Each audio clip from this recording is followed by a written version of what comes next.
Hey, welcome to Real Talk Live, where the talk is real and the entertainment's cheap. My name's Todd. This is AJ. Yo. And we have the lovely Gabby.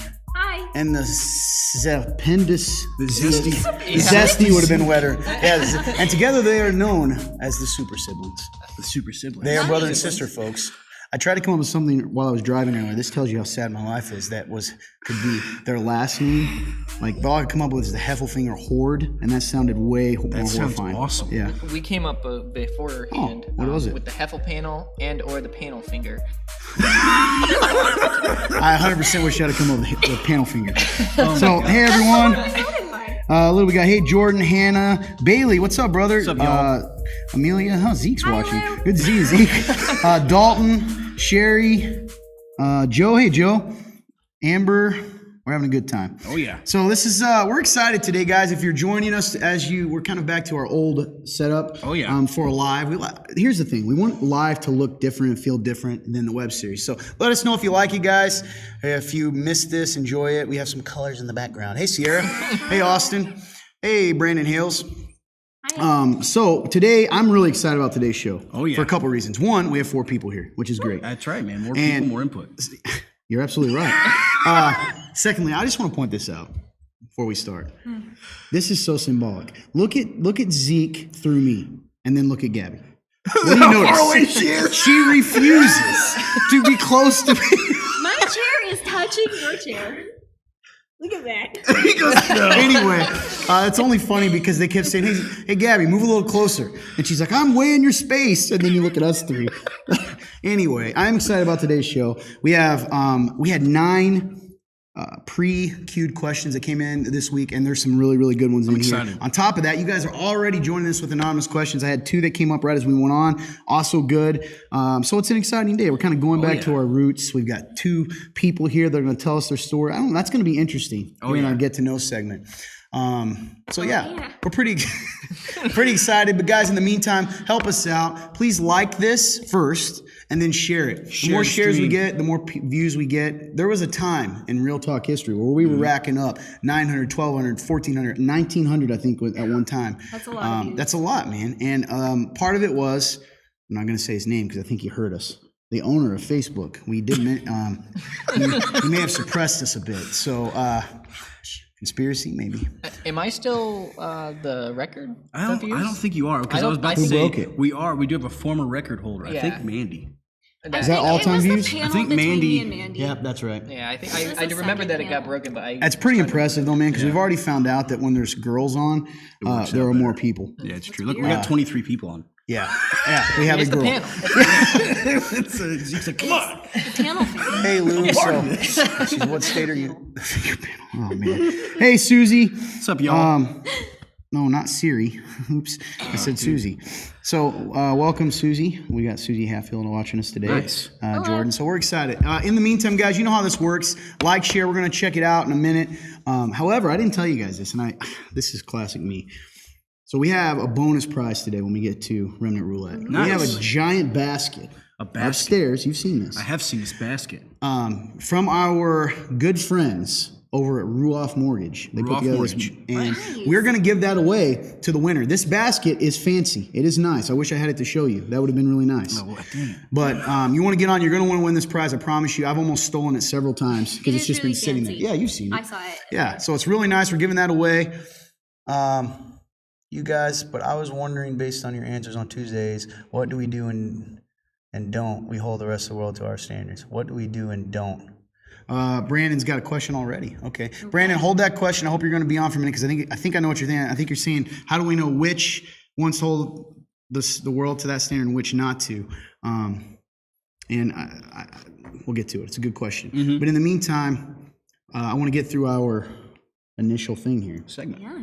Segment number 1 is, so Brandon, don't leave. This is a really good question. Segment number 1 is, you know what it is. Tell them. Hey, I forgot where we're segment at. 1 of the day, real random. And guess what? We're actually going to do something different rather than underrated, overrated. Wow.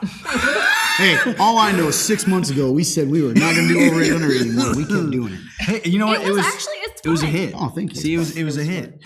So today, for Real Random, we actually are going to be doing a taste test. Now we have these Kit Kat bars here. These are key lime pie Kit Kat bars. So how do we usually do this? What's our rating system here? Well, that was for hot stuff. I don't think we ever had one for sweet stuff. That's So we'll just go on 1 to 10 flavor. Flavor? Okay. You want a flavor? Let's So, open it up. hey, Kit Kat key lime pie. This is not an P.S. advertisement. While we're opening, yeah, it's like they sponsored us. Sponsored by Kit Kat. He's We're just lying. kidding, Kit Kat. Don't sue us. Anyway, this kind of reminds me of the other day when I got a candy bar for the first time in a long time. Yeah. You saw this. Remember that Oh, day? yeah, I And remember. I heard you in the back as I grabbed it. Go, oh, all right. And it was a Reese's peanut or pretzel and like Reese's Pieces. That's right. The thing with candy bars a lot of times, and why I'm curious about this, is that didn't taste any different than a normal Reese's. Yeah. So they're just throwing things in there, but it didn't Right. have any extra flavor. First They off, get me every time with the I know, gimmicks. I Every know. single time. And then you eat it and you're like, I'm like, God, this is first off, this smells delightful. It def- smells like key lime pie. it does. I like key lime. Yeah. Do you like key lime pie? That's I'm actually not much of a pie guy. I agree. Of course you don't. I'm with you. But You don't like I pie? I like key lime. Do you like I just, pie? I like is pie. fine. Key lime's not bad. You like I've had cake? Key lime things. Cake is fine. What's your dessert of choice? Cookie? Brownie. Brownie. Yeah. Eh. What Here would we you go. guys, what would you guys rate this on a smell? I'm curious. Out of 10. It smells giving it really an good. 8. I would An use 8? this as a candle. There, Nice. there's a like the first thing you get is almost like Blake, the wafer. grab a lighter. I'm just kidding. It's just the wafer. Do you smell like just the wafer at No, it first? You're smells like, like key lime. and then you're like, oh yeah, key lime. You can tell they're siblings. He's like, can you see this? She goes, no, you're completely wrong. It's absolutely. All right, here we go. Let's go. 1, 2, 3. 1, 2, 3. See? I think this did it again. Tricked me. Oh really? It's good. I'm not saying it's not good. I'm just saying, It smells better than it tastes. thank you. That's but my it tastes point. good. That was my point just- completely.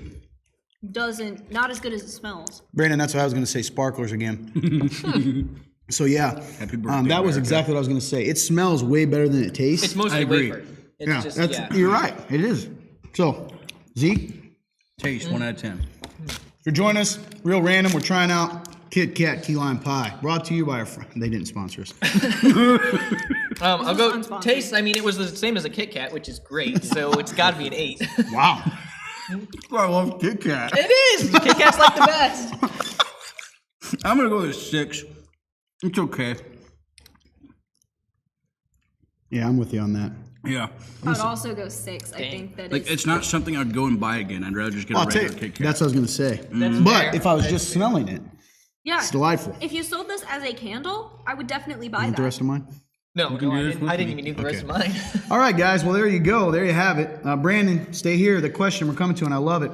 We're going to slide right into our next segment, guy. Nice. Our next segment, this is where you get to win a prize. I have a really fancy basket. Maybe I'll send Fun Turn someone to get it later. Woo. He loves doing stuff because it's right So excited upstairs. Right now. But I promise you, this is a super nice. I know, Joe. I got a picture with.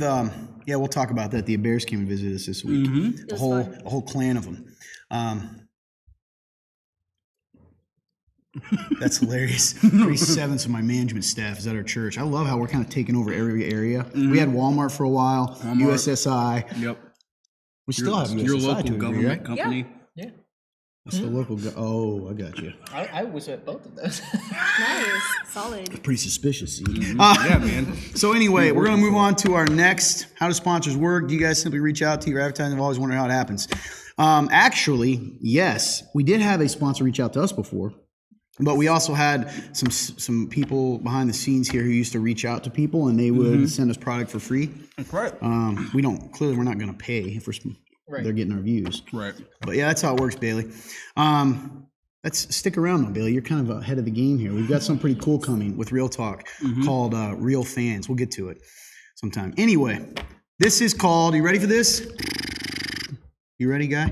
Production guy? It is Remnant Roulette. And AJ's going to tell you with his chocolate in his mouth. Hey, remember roulette. Spin the wheel. You probably already did. I didn't see it. Oh, we won't see it here? Yeah, not yet. It'll be delayed. Anyways, remember roulette. Hey, we asked you guys a question.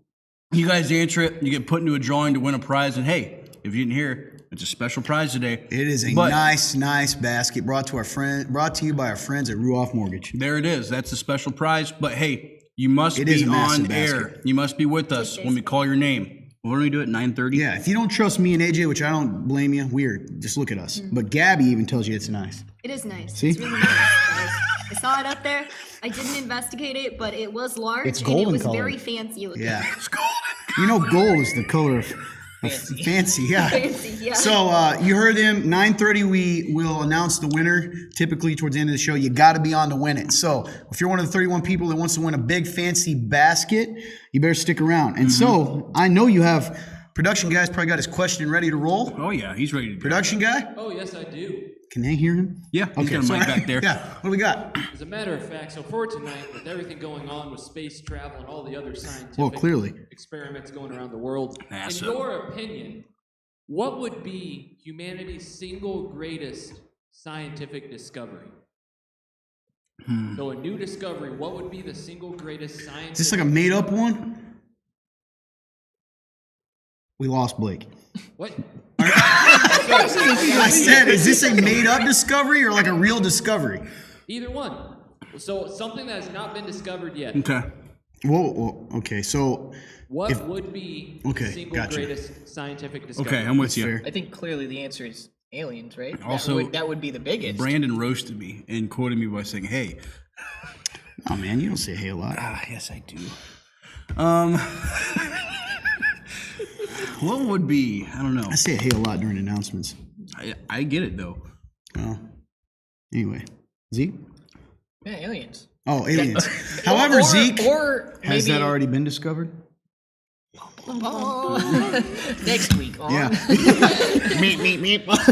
guess another inhabitable That's an planet. alien. Turns out it was actually AJ this whole time. Yeah, guys. it's me. Anyway. Reminds me of that old ad. Why doesn't he Remember the noodles? old TV It's going ad slowly. where it's like a dog and like the alien unzips from the dog and he's like, "What have you learned from planet Earth?" And he's like, "Where's that?" That sounds horrifying. I don't remember that at all. It was a Anyway, commercial what do you got, in the man? 90s.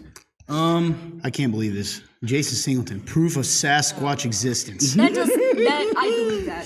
That Hey, would be a can we not Jason put the thing. question on here this time? We can or can't? Oh, he's getting it up, guys. It's coming. What do you got? Let's see. Greatest scientific discovery. Full exploration of the ocean. All right, yeah, somebody said that. Oh, actually, that's so funny. Sierra said that, and I'm with you. You understand we're going into space and we have no clue what's even in the ocean. Yeah.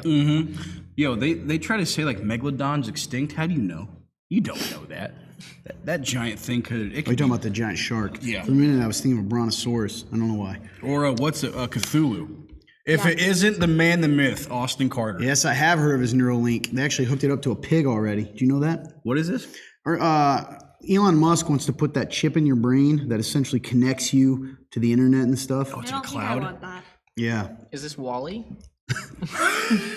Oh, what did you say? You said the ocean. No, you didn't. No, I think that the greatest discovery would be like something really normal. Like, why do we sleep? We still haven't figured that out. Or why do we age? That's fair. These are Interesting. all Oh, things man. about humans we don't That's a know. good- That leads me to an interesting article I just read recently Oh yeah. about rich people and what they're doing. Oh, yeah, you Billionaires, told me Elon about Musk. this. I'll get to this in a second. However, I would also agree with Hannah, who said, Sydney goes, have you ever heard of Elon? Or he goes, have you ever heard of Elon Musk's Neuralink? Sydney goes, hi, Austin. The answer is cure for cancer. I think that would be. Would be a big discovery. Yeah. I think we already have it. But anyway, I'm such a conspiracy theorist, man. I gotta get out of it. I'm with you, man. I'm just saying. I'll stand with you. Beam me up, Scotty Technology, says Greg That Bennett. would be cool. That would be cool. Hey guys, we've had a really good crowd today. If you have not shared, we have 29 people. If we got 29 shares, that would be incredible. Heck yeah. And let's break a record. Let's get back up. What's the new record? We don't restart it. 45, I think, is. That was 48. Yeah, let's Might be break the 48. record. No, 46. We'll- Yeah, break the Smash record it 40. really We'll for the say Heffel panel. sometime in 40. What was it? Yes. Was it the panel finger or the Heffel panel? I think it's the panel finger. Say that Or the thing. Heffelfinger Horde. Anyway, good I don't stuff. think two makes a whole. Definitely have to agree with the ocean. Sevy, what's up, buddy? Yo.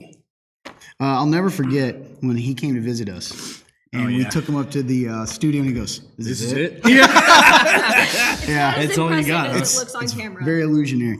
Okay. Brandon, if you'll post your question back, tell your wife that I think, okay, that's good. The true numbers behind COVID, maybe. Well, that's easy. Look at Texas. What's happening there? Look it up yourself, folks. Anyway, Jordan, that doesn't Something so count I as can an understand my answer. You're toddler. That would actually be disqualified. hilarious if you can understand. The cure for autism and other mental health illnesses. Oh man, we're getting a lot of interest in the new basket today. I'm telling you guys, the prize today is a basket that is just filled with fancy. It really is. And brought to you It's a again by our fancy friends at Ruoff. Ruoff Mortgage, If where you the put it in mortgages front are. of Zeke, it would hide Yeah. his whole. I don't think that's their official tagline. Do they have a tagline? No, I'm sure they do. Well, that They was have so. something. Hey, mine was pretty good. It was, man. Ruoff Mortgage. Ruoff Mortgage, where the mortgages are. I like it. There you go. Things. It's simple. Cost-effective alchemy. Dude, Trent Sims is a man of mystery. I love that guy.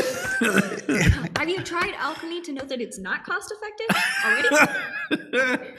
already? Sydney, please stay on it. Yeah, true. He's got looking for the philosopher's stone. Okay, moving on. Guys, you will get Who Killed JFK. Boom. You put a LOL, but we both know. A little old lady. Hey, I bought a house from there. Well, hey, you can get a basket too. Nice. So you could possibly win through your fiance. Oh, she won last week. I don't think it's gonna happen. Oh, okay. Did she get her gift? Probably not. She did. Oh, She got it today. I saw it. I It don't was really remember. cool. It's got like it clutch. today. Anyway, on Tuesday, you guys talked about holding non-believers to the same standard as believers with gossip, as about not, actually. So I'm wondering, what things do we and do we not hold believers to the standard we live? Now, here's the thing. So here at the Remnant, I'm wondering if he's getting this, if he's asking this, because we talk about being culture setters, right? As believers, we want to set culture. Setting culture doesn't necessarily mean that we force others to adopt that culture. We just don't move in the face of their Yeah. culture change. Does that make sense? Yeah. And so when we talked about gossip, the responsibility, because the question that he's referring to from our web series was, do we have an obligation to hold non-believers to the same standard as believers when it comes to anything in gossip? And the Right. answer is no, right? Because first of all, they're not equipped to. Secondly, that we are not to judge them. In fact, the Bible says that, right? We to judge people within the church, meaning like we hold each other accountable. That's right. So overall, answer your question. It's kind of a broad question, Yeah. but I think it boils down to, you can hold them accountable by the way you live. Yeah. Yeah. That's just my thoughts on it. Yeah, I would say like specifically for the gossip or any of those, like I think that you don't hold them responsible to say like, hey, you can't do that. But when it comes to you and they're trying to gossip about you to you or whatever, then You don't join in on that. You don't join in. You say, well, I'm not going to do that. Yeah. And that goes for anything, not just gossip. Yeah, that's perfect. And not saying something or not gossiping is still saying Powerful, something in yeah. a way. It's a powerful thing. And people do pick up on that and Yep. they will want to be around you more. That's actually a psychological trick. Boom. She should know. She studied psychology. That's right. Anyway, good question. Brandon, does that answer your question or topic? What are your thoughts on that? Man, what a great show we're already started here Oh, man, today. I'm excited, man. Yeah, me 29 too. people on. Hey, if you haven't, share the stream, get your friends on. Let's have a good time. Let me take a gander and see if we got any. Guys, I'm checking this, as you guys know, up above. There's a link, www.theremnant.life/real-talk. That's REAL-talk. If you click that link, go down and submit a question. I talked with Todd about it lately, but what about a transgender person who isn't saved? What gender do you call them? Yeah, I get what you're saying. We've actually gotten this question before.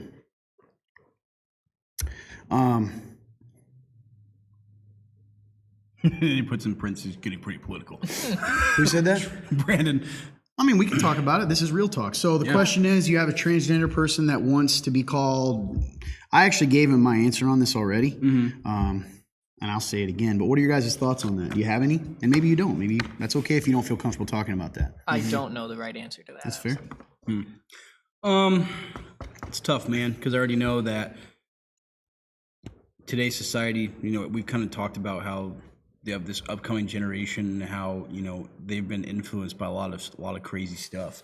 And when it comes to say, like you said, a transgender, so you have a man who's trying to be a woman, the fact that they get so upset if you call them a man makes me want to do it even more, if I'm being honest with you. Yeah, is that the right heart though? No, not Okay. the right heart, but that's what it makes me want to do. Because once again, I don't know, man, it's just an odd thing. So I'm trying to think. Here's where I've landed on this while you're pondering. You guys can do so I put them in two categories. If I meet someone, okay, that I did not know before they were transgender, Yeah. and they say, my name's Jane, ironically, right? They I'm say, not transgender. no, she's Clarify. she's not transgender. Okay, Jane Doe. Okay, she says this person says that I clearly can see. I'm probably going to call them what they wanted to be called, right? Whatever. If it were you and you're my brother AJ, and all of a sudden you say I'm this, I don't know that I will. That's fair. And I would do it in love, That right? makes I'm sense. not going to be hateful about it. That's kind of where I land on it. That makes because sense. me doing that, is it worth driving them away, which prevents you from ever being able to share the truth of the gospel? Because the truth is, even if you stop someone or tell someone to stop being transgender, that's not going to save them, Yeah. right? We know what's going to save them. So it's about meeting them there. And honestly, I don't know about you guys, but this just hit me. It's almost the thought of the way he spoke to the Samaritan woman. You meet them where they're at, right? He brought up all of her divorce and all of her issues and all of her adultery after he started to tell her about the Messiah. So that's just my gotcha. initial thoughts. So that actually makes sense. I'm not saying that's even, that, and that's something you probably want to pray about, but I think that actually makes sense because when you think about it, you can, even if it's, say it's trans, you can replace transgender with something else. Yeah. And it's still the same process, right? Like if you're not a believer, then you it's kind of like the idea of hating the sin, not the sinner. So you're not going to look at the sinner and go, I'm going to beat you down for what you claim to believe. We're going to try to do our best to love them. And then if you develop a relationship with them and they actually want to start pursuing Christ, then that's when you can start doing that kind of stuff. So I'm with you, man. I think that makes sense to me. call a transgender just what she is. You're a girl, then you're a girl. You're a boy, then you're a boy. Sorry. Yeah, I'm with you. I mean, and clearly, that's a different answer than whether we accept that. Or like, that has nothing to do with my view on whether or not. Yeah. So I don't know. I know it's a bit of a jump, but it's kind of like if I see someone who's living with their significant other, they're not married. I don't go, hey, adulterer. Like I don't just call them by their sin, Right. Because Exactly. that doesn't really. It's kind of And I know that's not the exact same, but it's that principle's still Yeah. there. So these are great questions. That's what Real Talk's about. But I think regardless, we have to, truth, and we need, the goal for people is not even just to get them to stop being transgender. The goal is to get people to meet Christ. That's right. Accept the gospel, because he can bring healing and change and That's all right, that. because that's not the only problem. And I think regardless, where you land on this, if you're a non-believer, someone's not a Christian watching this, you got to ask yourself, why is it all of a sudden the percentage is growing, man? It's crazy who are claiming to be that. Even secular psychologists are saying that there's something going on culturally because the percentage is growing so much. It gets glamorized and it gets all that kind of stuff. A lot of it's to do with like the media and what's like going on now, and because we also have an age that's very depressed and there's so much stimulus, we have a lot of issues with like the silent minority, in that like the common people don't speak up. It's only the loud So true, people. man. And so when those people are always the influencers, then we end up with this sort of confusion. And like a lot of like even kids in school today, like I work with youth a lot, and they're all very confused about what gender identity is and like what the difference is. We've also like destroyed a lot of what it means to be a man or a woman. Preach. Yeah. In that, we keep Hi, claiming Barb. to be the same. And if you claim to be the same, then there's does it really no matter? difference. So I can be whatever I want, right? That's really good. That's a really good point. Cadence actually asked a question here, guys. I love this. Keep it going. Keep sharing. How many shares do we have, production guy? Okay, he's going to look while I do that. While he does that, Cadence says, what do you do when it's hard to know what to do when someone comes out to you as gay and so on? I think it depends on whether they're a Christian or not first. If they're a Christian and they know better, if they're a new Christian, I guess you would walk them through it. But if they're a longtime Christian, then you kind of walk them through, like saying it's the same sin as anything else. You're trying to not fix the sin, but addressing it as like the same as anything else, right? Yeah. If they're not a believer, that gets a little muddied. You don't have to force it down their throat or anything, but you accept them for who they are. They're still a person. They still need love, just like anybody else. Sure. So I would treat them the same, Yeah. but in the end, it's always just to get them back to Christ. So showing them, like hating them or like saying, oh, well, what you're doing is wrong, that's not going to show them love, and that's not going to get them to Christ. So Right. I don't think that that's necessarily the answer. Yeah. Yeah. So, Cadence, again, I think this is in Graceland, thanks so much for hopping on. I appreciate you. And also just jumping on, being transparent and sharing your thoughts on that. You can be transgender and still be saved by God. My husband transgender, and I love him and I love our Savior too. Often we think you can't be about the LGBT community and love God. Not true. So this is one of those things that, Graceland, you don't know me, so the odds are you're going to get angry about what I say. But I'm not. Hopefully, I don't know your heart. It seems like you didn't go on the offensive. You just share truth. So hopefully you're still on and you can share. Listen, bottom line is, I believe that. I believe that someone can know Jesus. But I'll tell you this. You have to come to accept the fact that when God says something is right, and this is what I want my people to do, and this is what I don't want my people to do, we can't change the truth to fit what makes us comfortable. An example I give a lot of times is, I may be a guy by nature as a man. There may be times I want to have sex with multiple women. Okay, if I'm married, it doesn't. I just want to do that biologically. There's times I want to do that. What if I were to tell you that yes, God does love me if I make those mistakes and I'm truly repentant? But if I were to tell you that's okay, God's okay with my adultery, because you can be live that way and love God. So yeah, you may be loving God, but you're loving yourself more than God in that moment. Now, that doesn't mean, again, we're all working this stuff out. Yep. But we can't change the truth to fit our desires. And that's in the Bible. That's not me saying that. Yeah. So, but I definitely agree with you. I definitely believe someone can, I also believe that I don't think homosexuality is something someone just wakes up and chooses. I think it's a choice to live out of, biologically, I think that they have those desires and all that. Right. I've never said that they don't. And I also don't think that's not difficult. I'm sure that's difficult. But we all have our cross to bear. And just like I'm not allowed to go and have sex with 100 different women, I'm not supposed to and be a believer, right? And if I chose to do that and said it was okay, that's the thing, versus fighting it, that changes the message a little bit. Absolutely, so I don't know, man. just my thoughts on that. That's good. But I appreciate your willingness to get on here and share these thoughts in a place, Absolutely. Thank in a you so forum much. like this, because that takes a lot of courage. Yes, that's awesome. Appreciate you hopping on. And Cadence, to further answer your question, like I see you down there, like if they get defensive or how do you resolve that? Sometimes it's not always your issue to resolve, especially if you've confronted them with the truth and they're not repentant or they're not in a place where they want to talk about it openly with people. It's not always your issue to resolve, and you love them, but sometimes it's best to do that from a distance. You don't have to be buddy-buddy with them all the time. It's good to check in on them and encourage them in truth and in love. Don't take it as yours. Like, it's not your responsibility to make them better. You let the Holy Spirit do that. Yeah, and I don't know if this was mentioned. I think it also depends, kind of like we mentioned here, of what they're claiming to do. Is someone saying, I'm a disciple of Jesus Christ, and I think he is okay with me living out of this, whereas we know Scripture says that's not the true. Yeah.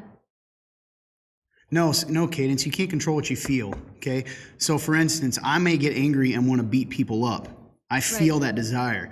So having that desire is not a sin, right? If that were the case, we'd all be in trouble. Oh, yeah. That's what we need Jesus for. Is Jesus' whole point is that we've got those parts in us, right? That old part and that new part that he has kind of warring together. And so, no, you don't need to feel guilty if you have that. It's what you do with it. Just like any person feels lust towards several women, it's, are you living out of it and feeding it? That's wrong. Right. Great questions today. Oh, yeah, this is awesome. All right.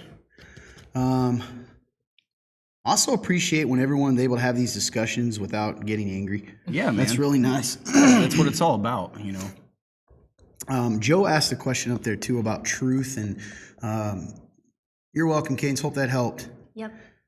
Did you find it? If you have any further questions, you can always message me privately if you want. Yeah. The one thing I would say is I don't ever, the people out there in this world that are believers that say God hates gays, that's so stupid and so wrong and so not the heart of God. No. And it gets, it literally, if you believe that is the heart of God, then man, you need to go read the Bible again. Yeah. Okay. That's not the heart of God. God's desire is for us to he loves all of us, right? In fact, Scripture says he doesn't want anyone to be condemned, Right. So what was his question? It says, so what fine line do you go to and not crossing, like not to stuff, not Bailey cross and to John. following their ways? Hey, Terry. I do understand what you mean by being respectful to what they want to be called. It's just to me, the truth is the truth. So he's saying, like, where is that line? Well, again, I think it comes back to what, what are they claiming to be and what to do? So, Yeah. Joe, do you go up to every drunk in the world and say, hey, you're a drunk? Hey, you're an adulterer. If that were the case, then Jesus said, if you look at one with lust in your heart, you've already committed adultery. So I think the issue comes in what they're claiming to be, right? So if someone is a believer, yes, thinking lustfully in your heart is a sin, Luke, but the point of Jesus saying that is to say we are hopeless on our own, That's right. right? We can't, it's like men, if you ever heard the phrase, you can't control your eyes go necessarily, but you can control where they stay. So by nature, my eyes might want to go somewhere, but you're wanting to get to the point where that has no hold over you. What was Jesus' point by telling, hey, you say that to commit adultery is sin, but I tell you if you look on with lust in your heart, you've already committed adultery. What's his point in that? Every man, Luke, you have, we all at one point or another, this doesn't make it okay, have looked at a woman with lust. So what's the point of Jesus saying that? No, it's not minimizing the sin, but his overall point in that context was letting us know, hey, you are hopeless without me. That's right. You need me. So yes, 100%. But I think what you're describing, Luke, is giving into lust, right? It's not. And again, lust is also different than just looking and having that lust. We're getting really deep here, but lust is sometimes the act of giving in, even if not physically. Yeah. I'm giving in my mind. So one of the things I've always said is like when you look at pornography, are you when you're fantasizing, if you really think about it, this changes my view of this. The only thing stopping you from committing that sin is opportunity. Because in that bedroom, in the dark, when you're looking at that computer, if that person was there, you're saying, and you knew you could get away with it, that you'd be doing it. And that's the point and the danger of it. Anyway, great. I'm sorry, guys, from hogging all the time. No, you're good. Okay, so I don't know if we answered Joe's question. Hey, Norman. Oh, yeah. He was asking about, what's the fine line? Where's the line at?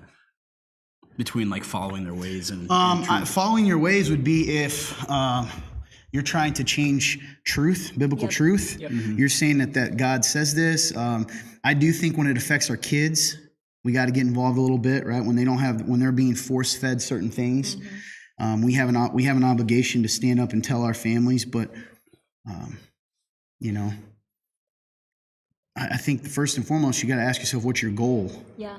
Yeah, I agree. Loving them is not that's fine, but when you start to believe it, that's when it becomes a problem. When you start bending the truth. Yeah, and also if they were to straight up say to me, "Hey, Todd, do you think this is okay?" Right. God, Yeah. I'm going to answer the question. You're always gonna tell Yeah. the truth. You're not gonna bend your truth to meet theirs. Yeah, that's a good way to put it. Yeah. Boy, what a great show already. Oh, huh? yeah, man. We're just diving in. Splash. You two just brought them today. Oh yeah. We track lots of awkward questions here. It's the Heffelfinger horde. It's going. Oh, All right, guys, we got a lot of good questions coming, so stay with us. I love the conversation we're having. Guys, just because we don't respond to every comment doesn't mean we don't see them, so keep dropping those comments, having the conversations yourselves. So it's really cool to see that. By the way, our good friends, the Bears, came and visited us this week. That's right. Which actually, do you want to go ahead and throw that one up there? The bear. Yeah, we got a question that involves the Adair family, so we might as well answer that. Chris Courtney says, big table. Hey, thanks, Josh. Love you, man. Hey, you're great, Josh. Josh came in Absolutely, this man. weekend. I love Josh. Literally after work, volunteered hours at our church to do tons of maintenance stuff. He was here for Nice. forever. I kept coming downstairs, but he's still here. Dude, I bet he was here 12 hours this Oh, week. yeah, he was. That's awesome. Is it up Thank there? you Are we good? for fixing everything? Does that mean yes? You're going to have to use your words. Okay. Question is, Remnant Dudes. Oops. Boy, I lost it. I got to find Remnant Dudes. Got again. Oh, no. Hey, Remnant Dudes, loved your Easter service. He is ridden. Thank you. Loved the Abair family. How did you meet them, Todd? Ironically, we met the Abairs through Real Talk. That's right. Real Talk Live. Which is funny because they knew us all. So they actually came up from Louisiana on their vacation and made time for us, swung by. Yeah. So wild. So we got to bless them a little bit with a place to stay, and then they blessed us with their presence, and we had a little cookout, a little meal. It was pretty fun. It was pretty awesome. Yeah, Krista, you missed it. We've been going hard in the paint here. It's been a good one. So that's how we met the Bears, and we love them. Love them a Yeah. lot. Todd thought I was one of you guys. Okay. Just so you know. Once again, there's about 25 of them, and they were sitting on the ground. Okay.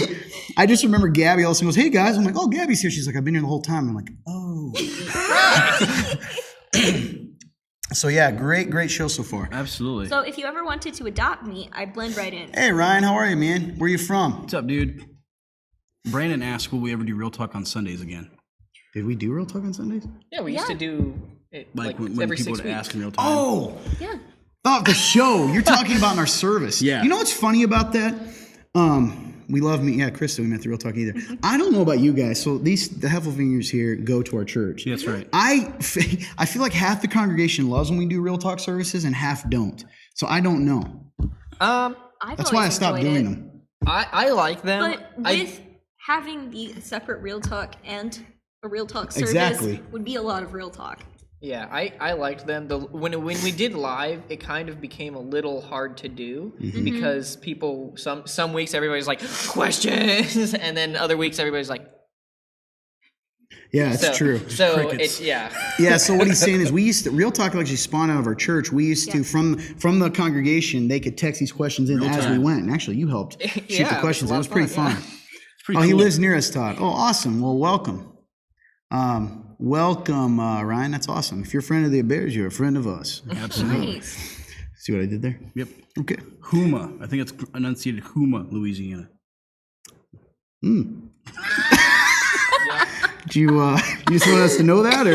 Yeah, I was just going through All right, this man. All right, so we'll go ahead and go. You want to throw up one of the other ones that I've sent to you later? The non-number. We like to go through the questions that you guys ask anonymously live first, and then we'll get through. We have some killer questions. Oh, we do. though. We have so many. There's so many questions, So guys. yeah, Joe, did you enjoy your journey this week? Craig talks like a king. Jordan says she misses a Real Talk on Sundays. Really? I think it's 50-50, but that's cool. Yeah, I enjoy doing them on Sundays. It's kind of fun. It's sort of a I think it's what It's you fun. should do when you were sick all week and couldn't get a really good Yeah. lesson prepared. Hey, So you you're know like, what? hey guys, we're doing Real Talk. It's true, actually. We used to try to do it every 6 to 12 weeks. Now it's been literally a year, Yeah. probably.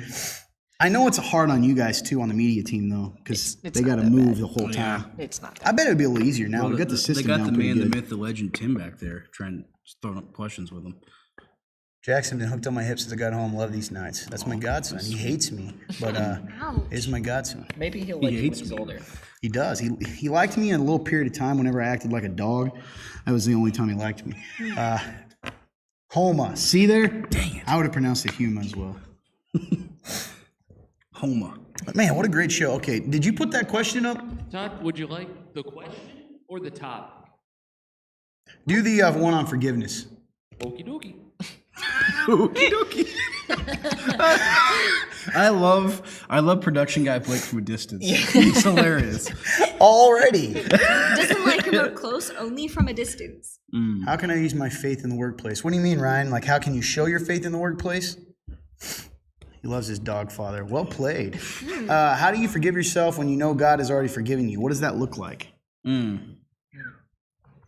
Which one of those are we doing first? Well, I would say, how do you do it? And then, like, what does it look like to do it then? You know, it's probably all kind of one. I think I don't know, man. It's a process, that's for sure. Because I know that's something I've struggled with in my own walk is forgiving myself, even though I know God's forgiven me. Hey, Sunstars. So, I know for me, my past, I made a lot of mistakes throughout life.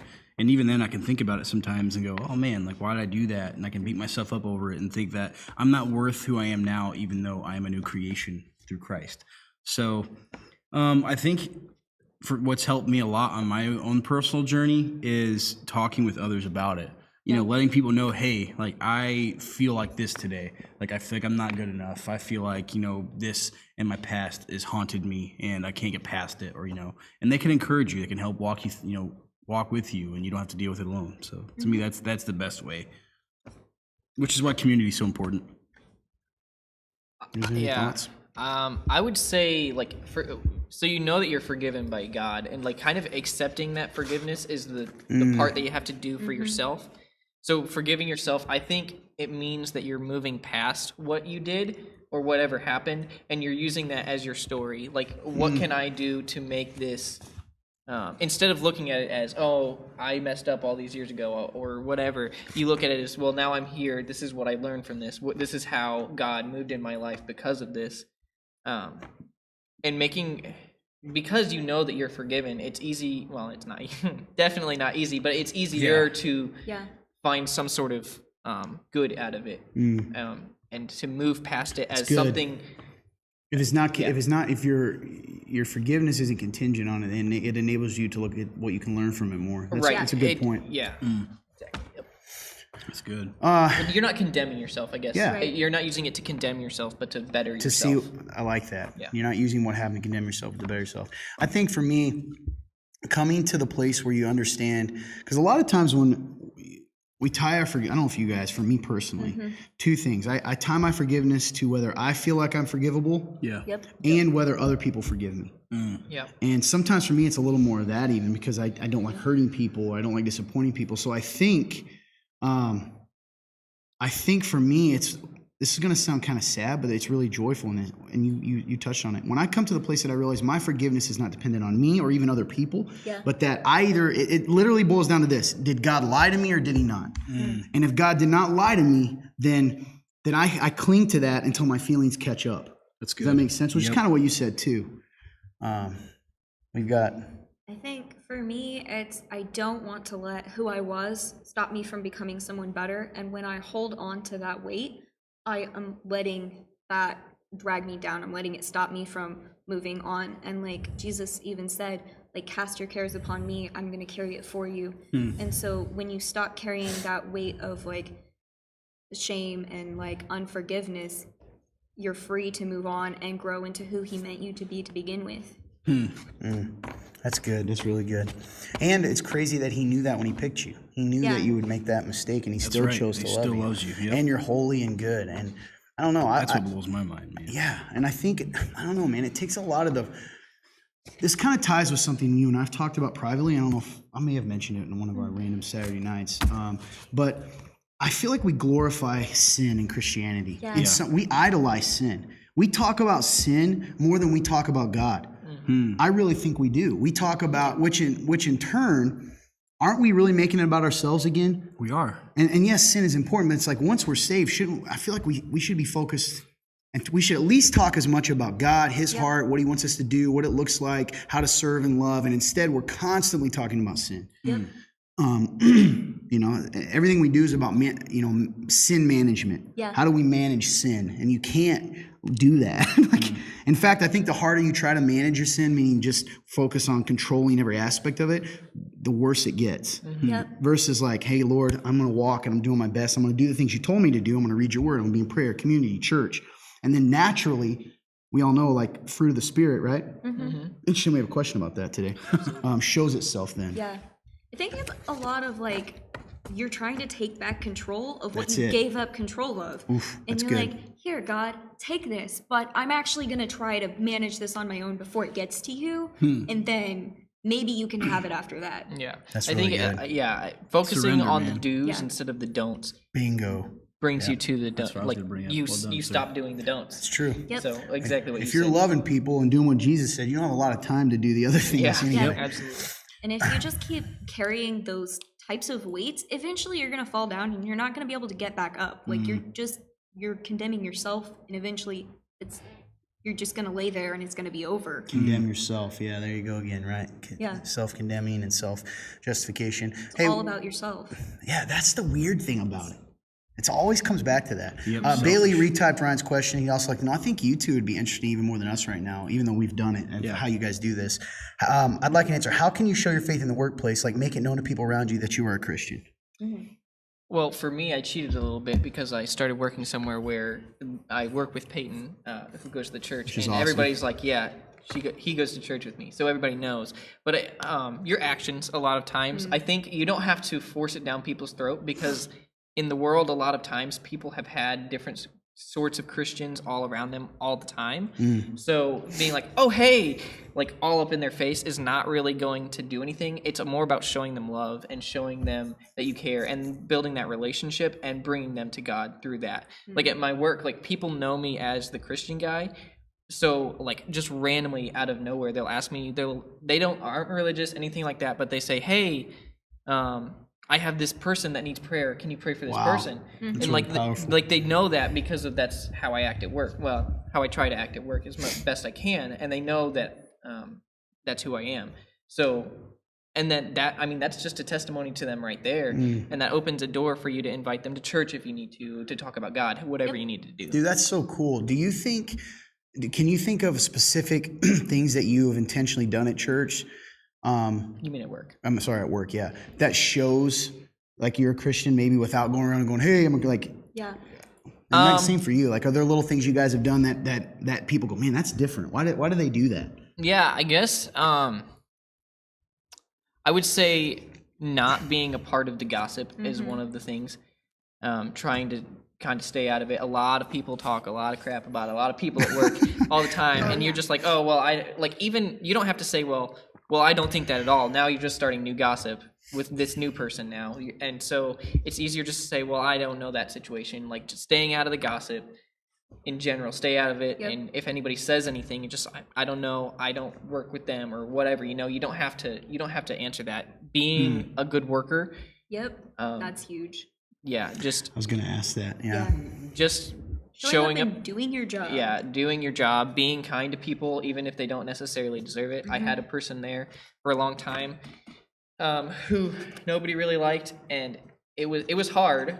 I didn't really like her either, but it's it's rude to say, but you know. But that shows a Christian heart because you're about what you're about to say next. Yeah, is that you still help them, you still are kind to them, and you still show them love. That's so even if cool, they man. don't. That kind of ties even back to someone earlier who said, what if you is feeling these bad things a sin? And no, it gives more glory to God. This is what's so cool. You just said that. You were kind of, that's rude. No, that was real. I didn't like this person either, but I chose to love them. Yeah. And what did Jesus say? Everybody loves their friends. I'm telling you to love your enemies. And that's different. What about you, Gabby? Anything you can think of? So like he said, you actively avoid getting into conversations that are tearing people down. Also, just like small things people will notice. Like I don't cuss, and they will literally come up to me and start apologizing for cussing, even if I don't say anything. I agree. Yep. Like he said again, like if you just do your job, you're already doing more than 90% of the people are doing, and you show up on time, and you're willing to pick up some slack here and there.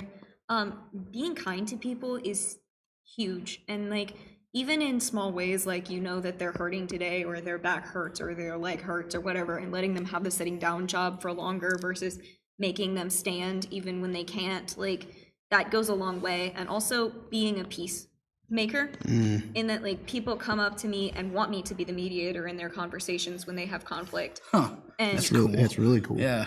so Both of you guys, yeah. when that happens, like being willing to take on that responsibility. And I've also encountered the thing where people will randomly ask me to pray for people or just random things. I've even had somebody at work come up and say, "Oh, I saw you on Real Talk the other night." That's wild. And it wasn't somebody that I knew. It was some cool. random It's person. really cool. Yep. I love that. I don't have anything to add. I think Yeah. that's it. And to me, thank you guys for sharing, because that was a testimony to me. Like the fact that someone's like, hey, you're really good at making peace. You want to come figure this out? I'm like, that's cool. And honestly, man, even you saying, I'll go back to it, like, I know that was rude, but like, that's true, right? Yeah. It's not about how you feel. If you're a disciple, and this ties back to that original question. If we stop focusing on what we naturally want to do and focus on what is right to do, and the only person that can tell us what right and wrong is the Creator, right? Truth, brother. It's good stuff. You guys are awesome. Caden says, Gabby, you're awesome. Thanks. Ryan says, I have a youth group I love to go to every Wednesday, but I haven't been going to it since January 2020. For some reason, I feel afraid to go back because I'm afraid I'll make certain people comfortable. Lately, I've been watching a live stream. So my question, do you think I should just wait on God's timing? Nah. What's God's timing? Yeah, what is that? When are you going to know? If you're waiting to feel comfortable, it may never happen. Yep. God doesn't do comfortable very often. That's Let the me tell truth. you, sitting on a live stream is about 7 miles outside of my comfort zone. So if I can handle this, That's you true. can come and be a part of things every once in a while. That's true. Oh, you can tell by how far away she's sitting. Although she's creeped a little closer. This is a great conversation today. I'm really thankful for this. Thank you guys that are watching for helping create this environment. Go ahead, man. I tried to open this. I heard and you. Did you hear it If explode? you're going to watch later and see me shake my head. Well said, Gabby. said Jonathan. Oh, thank you. Here's a topic. Okay, guys. So, was ready to you. Let's go ahead and dive in. Let's see what we got here. Ooh. All right, number 7. Number 7. Man, what a great show. Let's keep it Lucky number rolling. 7. Yeah. You really helped me earlier with today with Caitlin Jane Famer for talking to her on the phone. I really appreciate you and Amber for coming to talk to her in person as well. That's awesome. No problem. Be that you know, Jesus. if you That's right. you need us anytime, text me, call me. I get off at 4 o'clock, so I can't get to my phone before that, but I will answer you. Yeah, I had to tell Clint that today. He's like, she saw it. Like, she doesn't get off till 4. Yeah. All right. Hey, Mona. Hello. Peyton, join us. Great show. You got it's number 7 coming. You have to do the waving. I definitely have had people ask for prayers from a lot of word yeah, ladies. he's waving. That's awesome. Okay, number 7 says if someone had hurt you in the past and they lost your trust, what healthy steps might you take to get back to trusting them? Have you let them know they hurt you? That's a big one for me. Yeah. Have you had a conversation with them? You know, I think a lot of the time we try to do that whole, oh, you know, I'm just gonna let it go. But then you cling to bitterness. You know, one of the best ways you talked about bitterness one time in a sermon a long time ago when I was first starting to come around was you talked about bitterness kind of like how it has roots. Yeah. And slowly It's like a weed. and Yeah. it builds and it eventually gets into your heart. And I think that we must kill that as quickly as possible, and especially with situations like this. You know, because a lot of the time when you're trying to have uncomfortable conversations like this, where you're trying to forgive someone and you need to go to them to tell them that they hurt you, your expectation in your head of how it's going to go is usually not nearly as bad as it actually goes. So It's once really you not. actually dive into it and you just decide to do it, it ends up going way smoother and way better. Usually, not always, but usually. So I think, you know, if you haven't already, you know, have a conversation with them and, you know, tell them how you feel and do it with love though. Don't be like, oh, you know. I think another important thing about getting hurt and being angry is that you have to accept that it hurts. Otherwise, you're just going to always be angry because that's going to be your defense. So when you get angry at somebody, you're going to demonize them and you're going to start saying like, well, it's probably because they're a bad person and they also did this, this, and this. And it's so much good. easier for our brains to accept that a bad person did a bad thing versus a good person did a bad thing. That's so good. So when yeah. you accept that it hurts and you say this hurts and it sucks sometimes, but you also accept that they can still be a good person that hurt you. Dang. That's really good. Good people do bad things. Yeah. Yeah, that's good. It's not always bad people. And we do tend to, our minds don't like Yeah. that. Our brains do not like that at all. It's not human in us. Like that's the spirit in you that wants to forgive them. Amen. I think after you do all those, because I definitely agree with those. The healthy steps to getting back to trust them with little things. Yeah. Like, I don't know. I mean, if it's somebody really close to you, like a family member or a close friend, like maybe you have them do something small for you and you regain Yep. that relationship. You kind of have to start over, pretend like you were never friends, and go back to step one of how you got to trust them in the first place.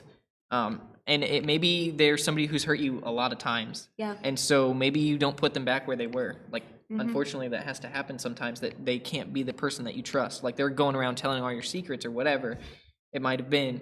Yep. Like, you don't put them back in that place, but you love them and you trust them as a friend still, but not as that person that you tell everything to. in that example. Except that sometimes roles in life change. Not everybody is going to have the same role in your life forever. And you have to accept that sometimes that's not always the same. Yeah, Luke and Graceland said, forgiveness is the first step to gaining that trust back. That's so true. Choice in your heart to do it. I don't mean to sound corny or Christianese, but I really do this. It helps me a lot or God does it, messes with my head, is when people do that, when they break my trust and hurt me, and I'll be like, that's it. And I just get the thought of him saying, you know, what do I do when you break my trust? And I go, you know, Jesus, I have broken God's trust so many times in the way I've behaved, even since knowing him. And he gives me chances again and again to love. And no, we're not God, but I think I want to be that way, you know, and I want to give people that opportunity. And there's nothing wrong with, so for me, that's number one. And I think it kind of goes with forgiveness, kind of goes with what you said. And yeah, I think it comes in steps. Chris, that's a good point too. It doesn't all have to be at once. But I'm a huge proponent, you know this, I think all of you guys, of communicating. Yep. Like literally, I would probably go to the person and say, listen, I don't trust you. I want to, So please don't break my trust as we try this again. That's how I am. Yeah. I just like to do that and get it done. What a great show. I'm going to check, guys. Again, you can, if there's questions you have or topics that you feel uncomfortable saying here in the thread, you can do that anytime at www.theremnant.live/real-talk. It goes in anonymously. Couldn't find you if we tried. That's what I'm checking right now. Ryan asked another question Sure. in the comments. He says, what are y'all's favorite Bible verses or scripture? How has it played a major impact on your life? Nice. I'm sure you guys have probably answered this before. Many times, yeah. yeah. But we don't mind doing it. Oh, no, By the never way, mind. look at my mic stand. What is happening? Is it loose right here? It's on sideways. Look at that. Look at that. It's literally going. Anyway, this is my life, guys. Go ahead. My favorite Bible verse is actually like the first verse that ever popped up to me in my entire life, and it actually happened before I was even a Christian. Really, it was in like high school. It's Romans 13:12, and this is HCSB. The night is nearly over, and the daylight is near. So let us discard the deeds of darkness and put on the armor of light. And the reason why it has such an impact on my life is because, to me, you know, I saw that verse and it stuck out to me, and I didn't really know why. But clearly, all these years later, here I am, a Christian. And, you know, I wasn't a Christian then. You know, I was trying to follow God. I just didn't understand it yet. It was just kind of this weird little God phase I had when I was like 17, 18, which is crazy. But even then, like, God was trying to tell me something. And so it had, to me, it's just a reminder that he was always there trying to show me something. So pretty cool. That's definitely why it's my favorite. My favorite I preached a sermon on. It's Psalm 42:11. I should probably pull it up so I don't butcher it. But let's see. Share the stream. Yeah, guys, yeah. We're so close to breaking the new Yeah, record. we're getting Find there, us y'all. some friends. What are we 10 doing more. if we break the record today? All right, this is not the know. version Do I we usually sing? do. We can sing. We can We're gonna sing. sing. Right. All right, guys. All right, so Immediately, it's, everybody Here's gets off. something for you. it's why my soul are you downcast? Why so disturbed within me? Put your hope in God, for I will yet praise him, my Savior and my God. That got me through a time that I didn't even know that I was depressed, and I felt that, and I didn't know why, and I couldn't figure out why. And it was literally the why are you cast down on my soul is the version that I usually do it. It was literally what I was saying to myself almost every night. And I read it as I was going through a Bible plan, and it changed my life. I don't know. It woke me up to why are you cast down on my soul? And then at the end, he says, hope in God. You just, to me, it was like a wake up call. It was just like, oh, you idiot. Like, hope in God, dummy. Like, I was praying and I was trying to, but I was still doing it on my own. Yeah. I was trying to make God do it however I want to do it. And I wasn't putting my hope in him. So yeah, it just kind of hit me like a truck and changed my life. Gabby? Mine is Matthew 6:26, I believe. It's, take ye therefore no thought for tomorrow will take thought of the things of itself. Sufficient unto the day is the evil thereof.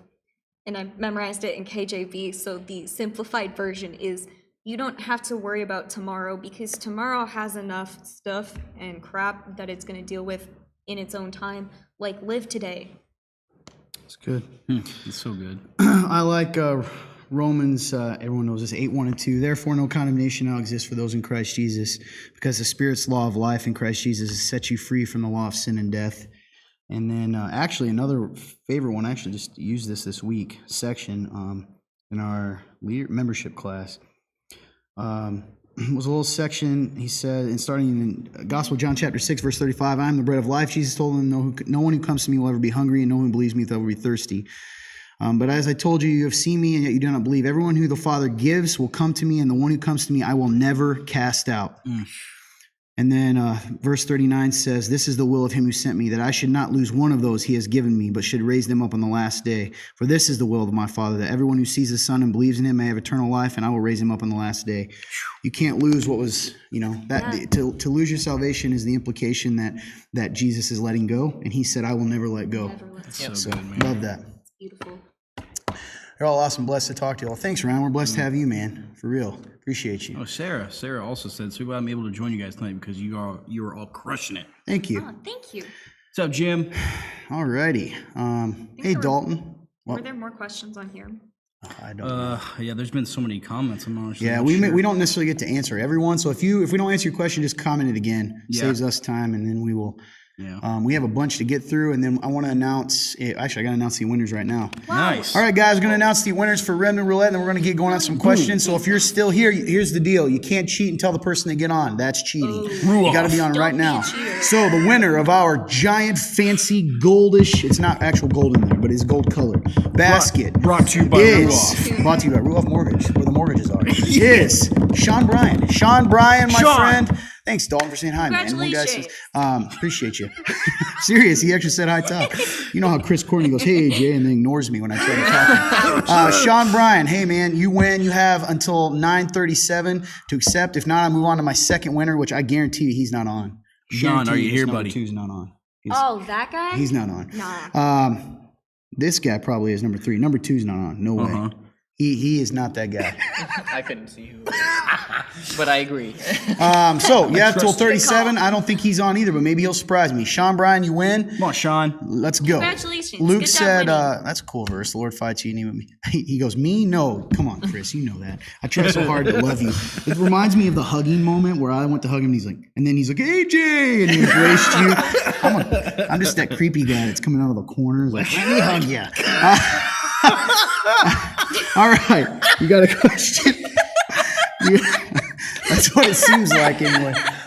I'm on. I can win. Krista, You were can't late. win You today. didn't even Yeah. answer the question. Yeah, he's right. Roasted. All right, man. I think you're up in the meantime. And then if he isn't, he's got 2 more minutes. Okay. If he doesn't hop on, taught my daughter. Oh, hey, good night. I love that. She's awesome, man. His daughter. Did you meet her? Yeah, she was at ball, wasn't she? Yeah, man, it was so cool. 10 years old. I'm going to brag on this. And I actually saw her. I don't always see everyone's faces when I'm preaching, but they happen to be in the front. And, kids, God bless them when they get to an age that they're hanging on it. But she was listening. And I remember saying something, and she's just going. And it was real, Yeah. you could tell. So I thought was in. she's a special girl. So tell her good night. If she's watching, keep it up. All right. Okay, let's Jordan go. says, I never win. Sorry, Jordan. That's pretty sad. All right, production guy, let's go with number 1. You said that so like number 1 production guy. Hey, No number voice one. like this coming out of a man like me. What do you think happened to Barabbas after he was set free instead of Jesus? Do you think he would have restored to his past lifestyle, or his life have been changed by seeing Jesus take his place? You're very lucky you were reading a question, because had it been any other time, you would have immediately been muted. Yeah, that's fair. Voice. That's a really awesome That's question. fair. Yeah. I already know great who. question. I know who sent this one in just because this person brought this up to me. Loses 18 people. All right, you're up. Anyone have any thoughts? So, if you guys know the story, Barabbas is the murderer, probably a guy who's leading a rebellion. Anyway, when they came, they had a tradition where the Romans would release one prisoner to the Jews, and they had the choice of Jesus. He kind of set him up by saying, "Hey, Jesus, King of the Jews," or Barabbas, and they chose a murderer. Give us Barabbas. So I don't know exactly. I was going to ask. In that scenario, does Barabbas know what happened, or like was That's he present? interesting. Because he Yeah. might not even know. He was just like, "Oh, I'm free. All right, let's go." No, you mean was he like there? Yeah. He was Was there. he- They brought them. okay, They yeah. brought them Okay, before right, I the wasn't crowd. sure. So- Yeah. Now it doesn't mean he knows anything about Jesus. By the Right. way, I think that interestingly enough, it's the Passion of the Christ has a really good representation of this moment. If you've ever seen it, it actually shows this moment. But anyway, go ahead. I don't know. I mean, It doesn't tell us, so I think doesn't that's why they're say. asking. Yeah. I would change my It's life, tough. but Right. Listen, I- if I got got it, caught Norman. as a murderer and then suddenly got a second chance, I don't think I would go back to murdering people personally. Yeah. But I don't murder people anyway, so it's kind of a hard call. You're like, I don't know what it feels like to murder people. She's like, I mean, I can't really level with the guy. Listen, I'm you trying know- to understand, but we don't have a lot of information on Barabbas either. Like, there's just like a few verses, so it's kind of hard to speculate. Yeah, We know nothing about him. as a If I person. had to make an assumption, I would say that he probably didn't realize who Jesus was. That's probably fair. But And- I mean, after and- the execution and the whole earthquake thing, you think he would catch on? Maybe. A lot of people didn't. Yeah. Yeah. I don't know. So I guess for me, if if I had to take a guess, I don't. Maybe he didn't murder people, but I don't know if his life changed. He might have just been the same, criminal. Yeah. For the rest of his life. That would be so weird to go back into normal life and everybody knows you are a murderer because like you've been called out for it, and Paul. then like, how would you go back to normal life after that? That's an interesting Paul thought, had to struggle through that. Luke. That's an interesting thought. If he was supposed to be the other guy on the cross, that's a powerful thought. We don't know what happened to him. Weird little fact. Did you know that his first name was probably Jesus? In some manuscripts, it was Jesus Barabbas. What? Actually, I feel like I did know Isn't that that, weird? but I didn't remember. Anyway, we don't know what happens. I think it's a beautiful story to come up with. Yeah. What happened. I'm kind of like you. Did he use that as an opportunity to change his life? I don't know. Be interesting. It is weird too that he is one of the few figures from this whole that we don't have even like necessarily a legend of what happened to him. Yeah. Because we even have, there's legends of what happened to the soldier that stabbed Christ. Oh, yeah. But we have no clue. That's such an interesting thing. It is odd. That also makes me wonder if he just went back to doing it, like being. Exactly. That's what I was thinking. Or he dropped off the history Yeah. books and like changed his name because I would definitely do that. I would definitely do Yeah, that. move and change my name. I'm out. Yeah. I got a honestly. free pass. I'm not going back. Yep. That was me on your ridden service on the edge of my seat the whole time. I loved it. Thanks, Bailey. I appreciate the encouragement. One of the things people think sometimes is like, you don't know. You don't know if it's good. So when people say that, it's really encourages me a lot. So that person, Sean didn't get on. We're moving on to our second. I know he's not here. Sierra, don't cheat. Jason Singleton. Jason Singleton. Singleton. You old dog. You finally get a pot of gold. We'll see. If you're not busy hunting Roasted. Sasquatch, get on here and let us know what's going on. So we got a question, AJ, for you and me from Brandon here. Oh, nice. He says, AJ and Todd, does being a pastor make it hard to find friends or to keep them? If being their pastor is being their pastor and their friend a hard thing to do? Hey, Jason's here. Whoa! Jason, did you cheat? Tell me the truth. Did you cheat? I just find it hard to believe you've been sitting here watching the whole time. He was listening. I knew it. Now, does that count as cheating though? Because No. he was listening. No, he was. he was definitely is going to win, but I knew I should have said it. He's playing video games. I should have said it. that's I know him hilarious. so well. But yeah, he wins. Love you, Jason. You're the knows winner, he's my Jay. brother. That's right. I'm so excited you win the big. He's probably seen that basket. Oh, yeah. Probably has. So we're not going to send it to you, man. We're saving the postage. We'll give it to you Sunday. But That's fair. anyway, Yes. So as far as the question, I think that I wouldn't say it's necessarily hard to make friends because I'm friends with like all you guys. So to me, there hasn't really been much of a difference between not being one and being one, as in that regard. And honestly, I don't really see much of a difference in keeping them either. But also, I'm relatively new on this entire journey, so I don't think I have a whole lot of input as far as being like a pastor to somebody and a friend to somebody. Is it hard? I haven't really had a whole lot of experience with it yet, so I don't think I've really seen much of a difference yet. But I'm sure as time goes on, there will be. yep, there will. I don't necessarily think it is hard for me. Well, this is the thing too. This is me being very transparent for people. My definition of friendship is probably different. So I'm one of those guys that I probably have a pretty wide circle, but who I consider close friends to me is different. Yeah. It's not too bad. I try to be pretty genuine because I'm no different than anyone else. I'm a part of the body. That's right. So I always, I might be the big mouth in the body, but I'm just a part of it. And so it's easy for me to be friends with someone. Is it hard to be a friend and a pastor? I'm very blessed in our church because I don't know if it's the culture we set, but I don't think it's been too hard for me. Yeah. There are times that I'm like, oh, gosh darn it. I think everybody knows me enough now to know that that's Todd. Yeah. So I don't know. I don't necessarily I think it's hard for me when newer people come to the church sometimes.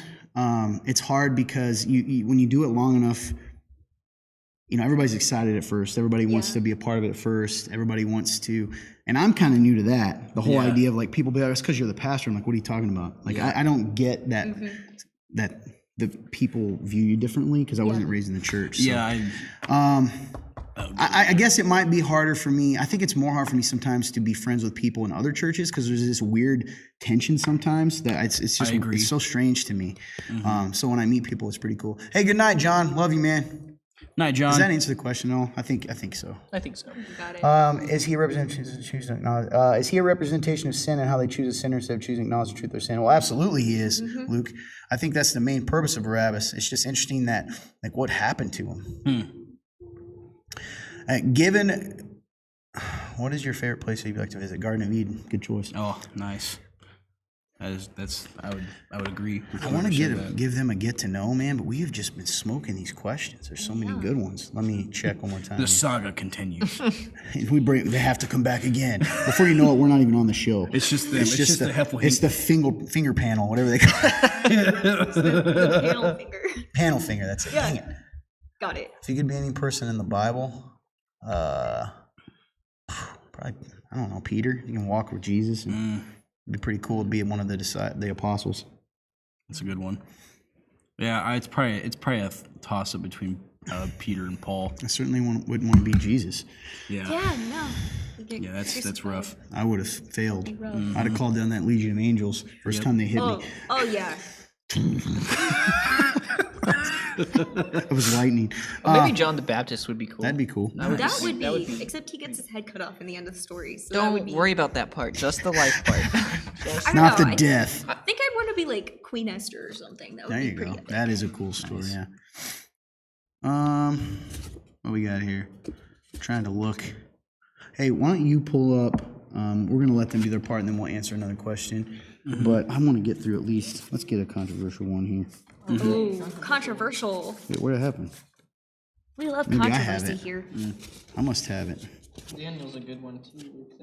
That would be a fun story to Where's be, the one except for the about- part where you get locked in jail What'd you do for with like the one 3 about years. husbands and marriage? You didn't write that one? It's in there. Where's number 9? Oh, I don't think I ever saw number 9. I can't wait to prove you wrong again. Did it get stuck to one of the Nothing other makes ones? me happier than when you tell me I didn't do something, and then I get. Yeah, you did. You said you didn't see a number 9, so Good night, Dalton. I'm gonna show you. Thanks for hopping on. There is, in fact, a number 9. Whoa. Did not get added. Hold on. And where is the one about? That's weird. Well, see, look, this is the actual thing I sent you, right?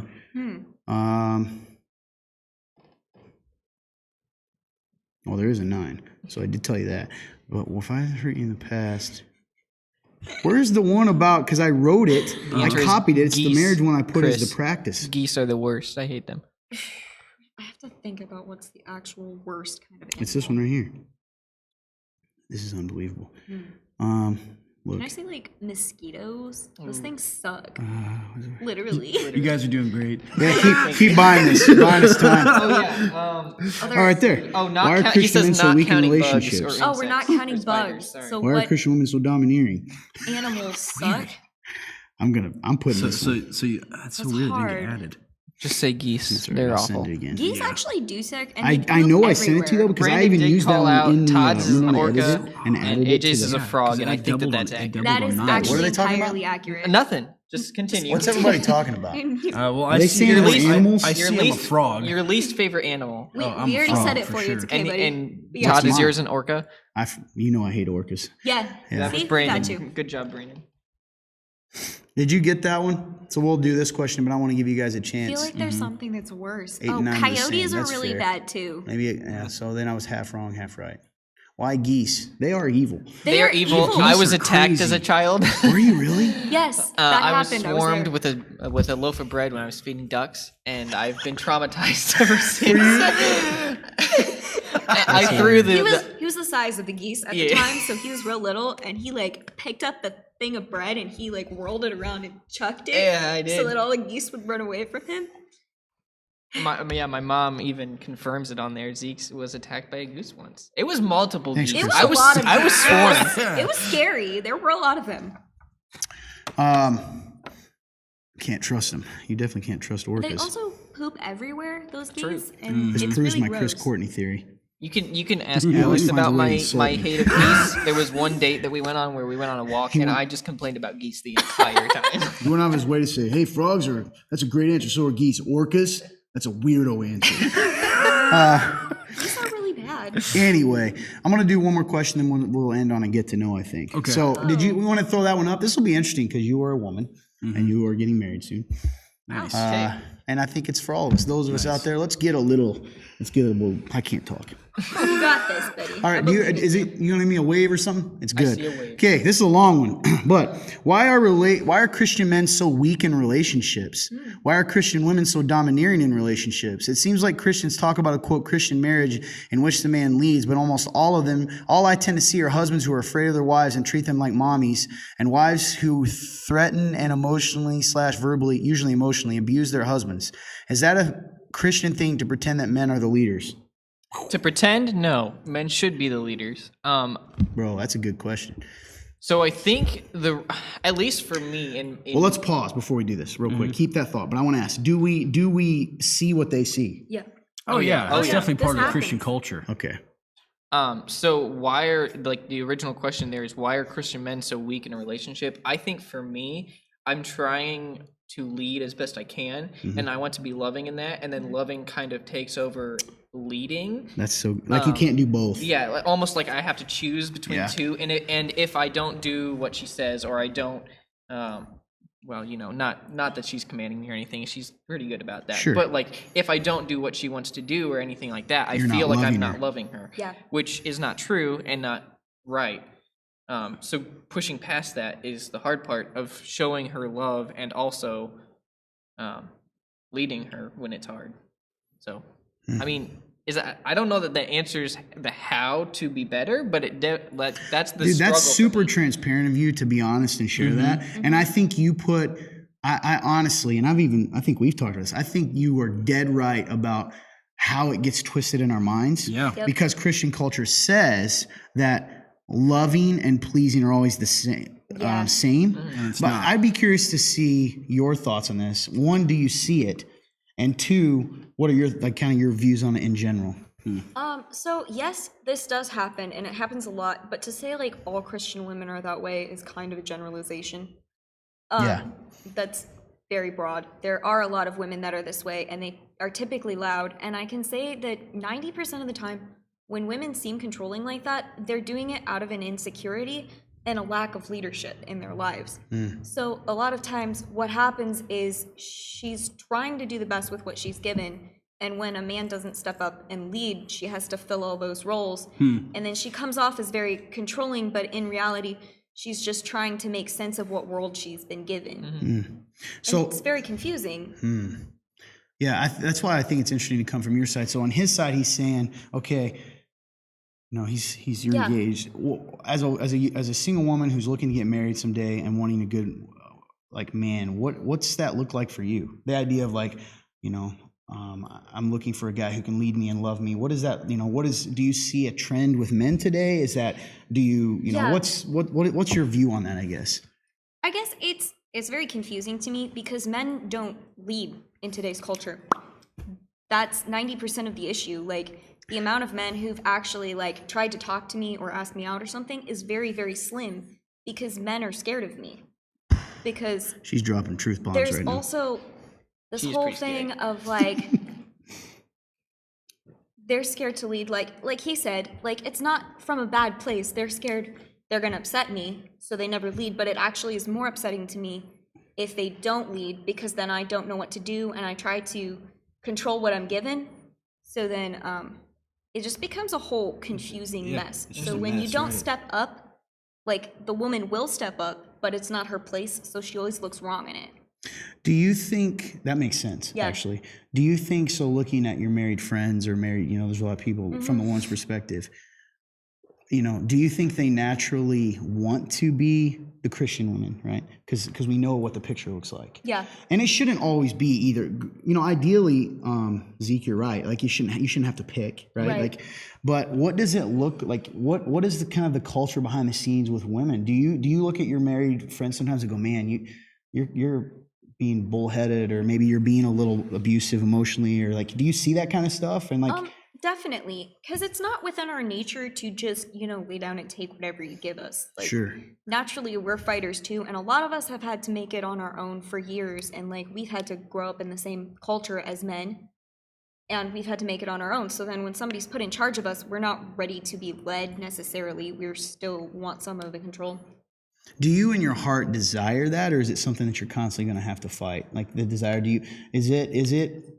does your heart want a guy who's going to step up to the plate and kind of, Definitely. even though you're strong-willed, right? I mean, Yeah. Dad's a pretty strong-willed person. I actually don't like being in charge of things, believe it or not. I do not like being the leader. I don't like getting blamed for everything. It kind of sucks, honestly. That's being fair. in charge. So it does. So you kind of said this, and Chris has said it. So I'm going to ask another question to the crowd too. So Chris says, I think a lot. Let's not mistake vulnerability and parts for weakness. Either extreme is pretty bad. Toxic masculinity. I hate that phrase, but it's probably why Chris doesn't like me sometimes. I hate that phrase because we don't ever talk about toxic femininity, do we? And it's out there. It's very toxic as well. So, but I get what you mean. I think a true confident guy can be vulnerable, right? I mean, he should. absolutely. But coming to Chris said, I think a lot of times women are stepping up in leadership because men have dropped the ball, and women, similar to Deborah in the Bible, have had to step up and be the hands and feet. So here's the challenge. So knowing that that's the typical thing, what happens when a guy does step up? Do you think that Christian women in general, and I don't have an answer, I'm truly asking. Yeah. Do you think that men who step up are attacked and told they're not being loving? Because I think that where does that come? See, that's in Zeke's mind. That came from somewhere. You're not really loving her if you're not pleasing her. It can happen. Like, I'm not going to put it past this crazy world to call out a man for not being loving, even when he's trying.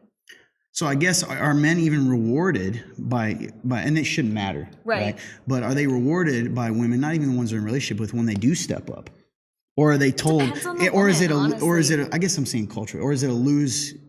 Again, my lose-lose message, yes, situation? my, Yeah. my message to guys like in Lionheart, which would be in like clearly we know what we're pushing towards regardless. But I'm curious. I just clearly I'm a guy, so I think about that. Right. It honestly, it depends.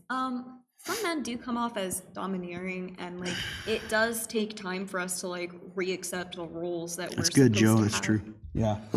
So sometimes they will get attacked for stepping up, and sometimes they won't. Also depends on what role you're trying to step into, because sometimes people try to step into roles that we've been handling for so long, and because we were never meant to be in the role, we're really insecure when they try to take it from us because it feels like they're attacking us.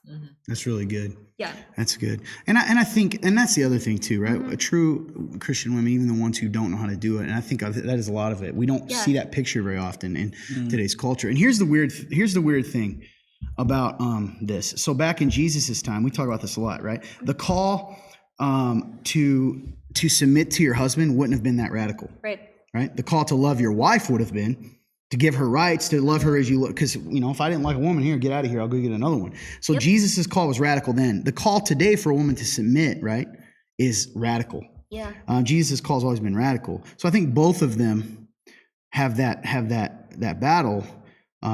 We always have to wrestle with that. I think what's tough is, I don't know. It's just an interesting thing. I kind of agree with him a little bit. I think you're right. I think to generalize it overall is not true, because there are a lot of ones out there. It's a really cool picture to see. Plus, there's no perfect example. Right. But I do think overall, man, and maybe it's men, but we hear this a lot. Guys say, I hate when a guy uses his wife as an excuse. I had a friend. One of the most powerful things a friend's ever said to me. You'll know this.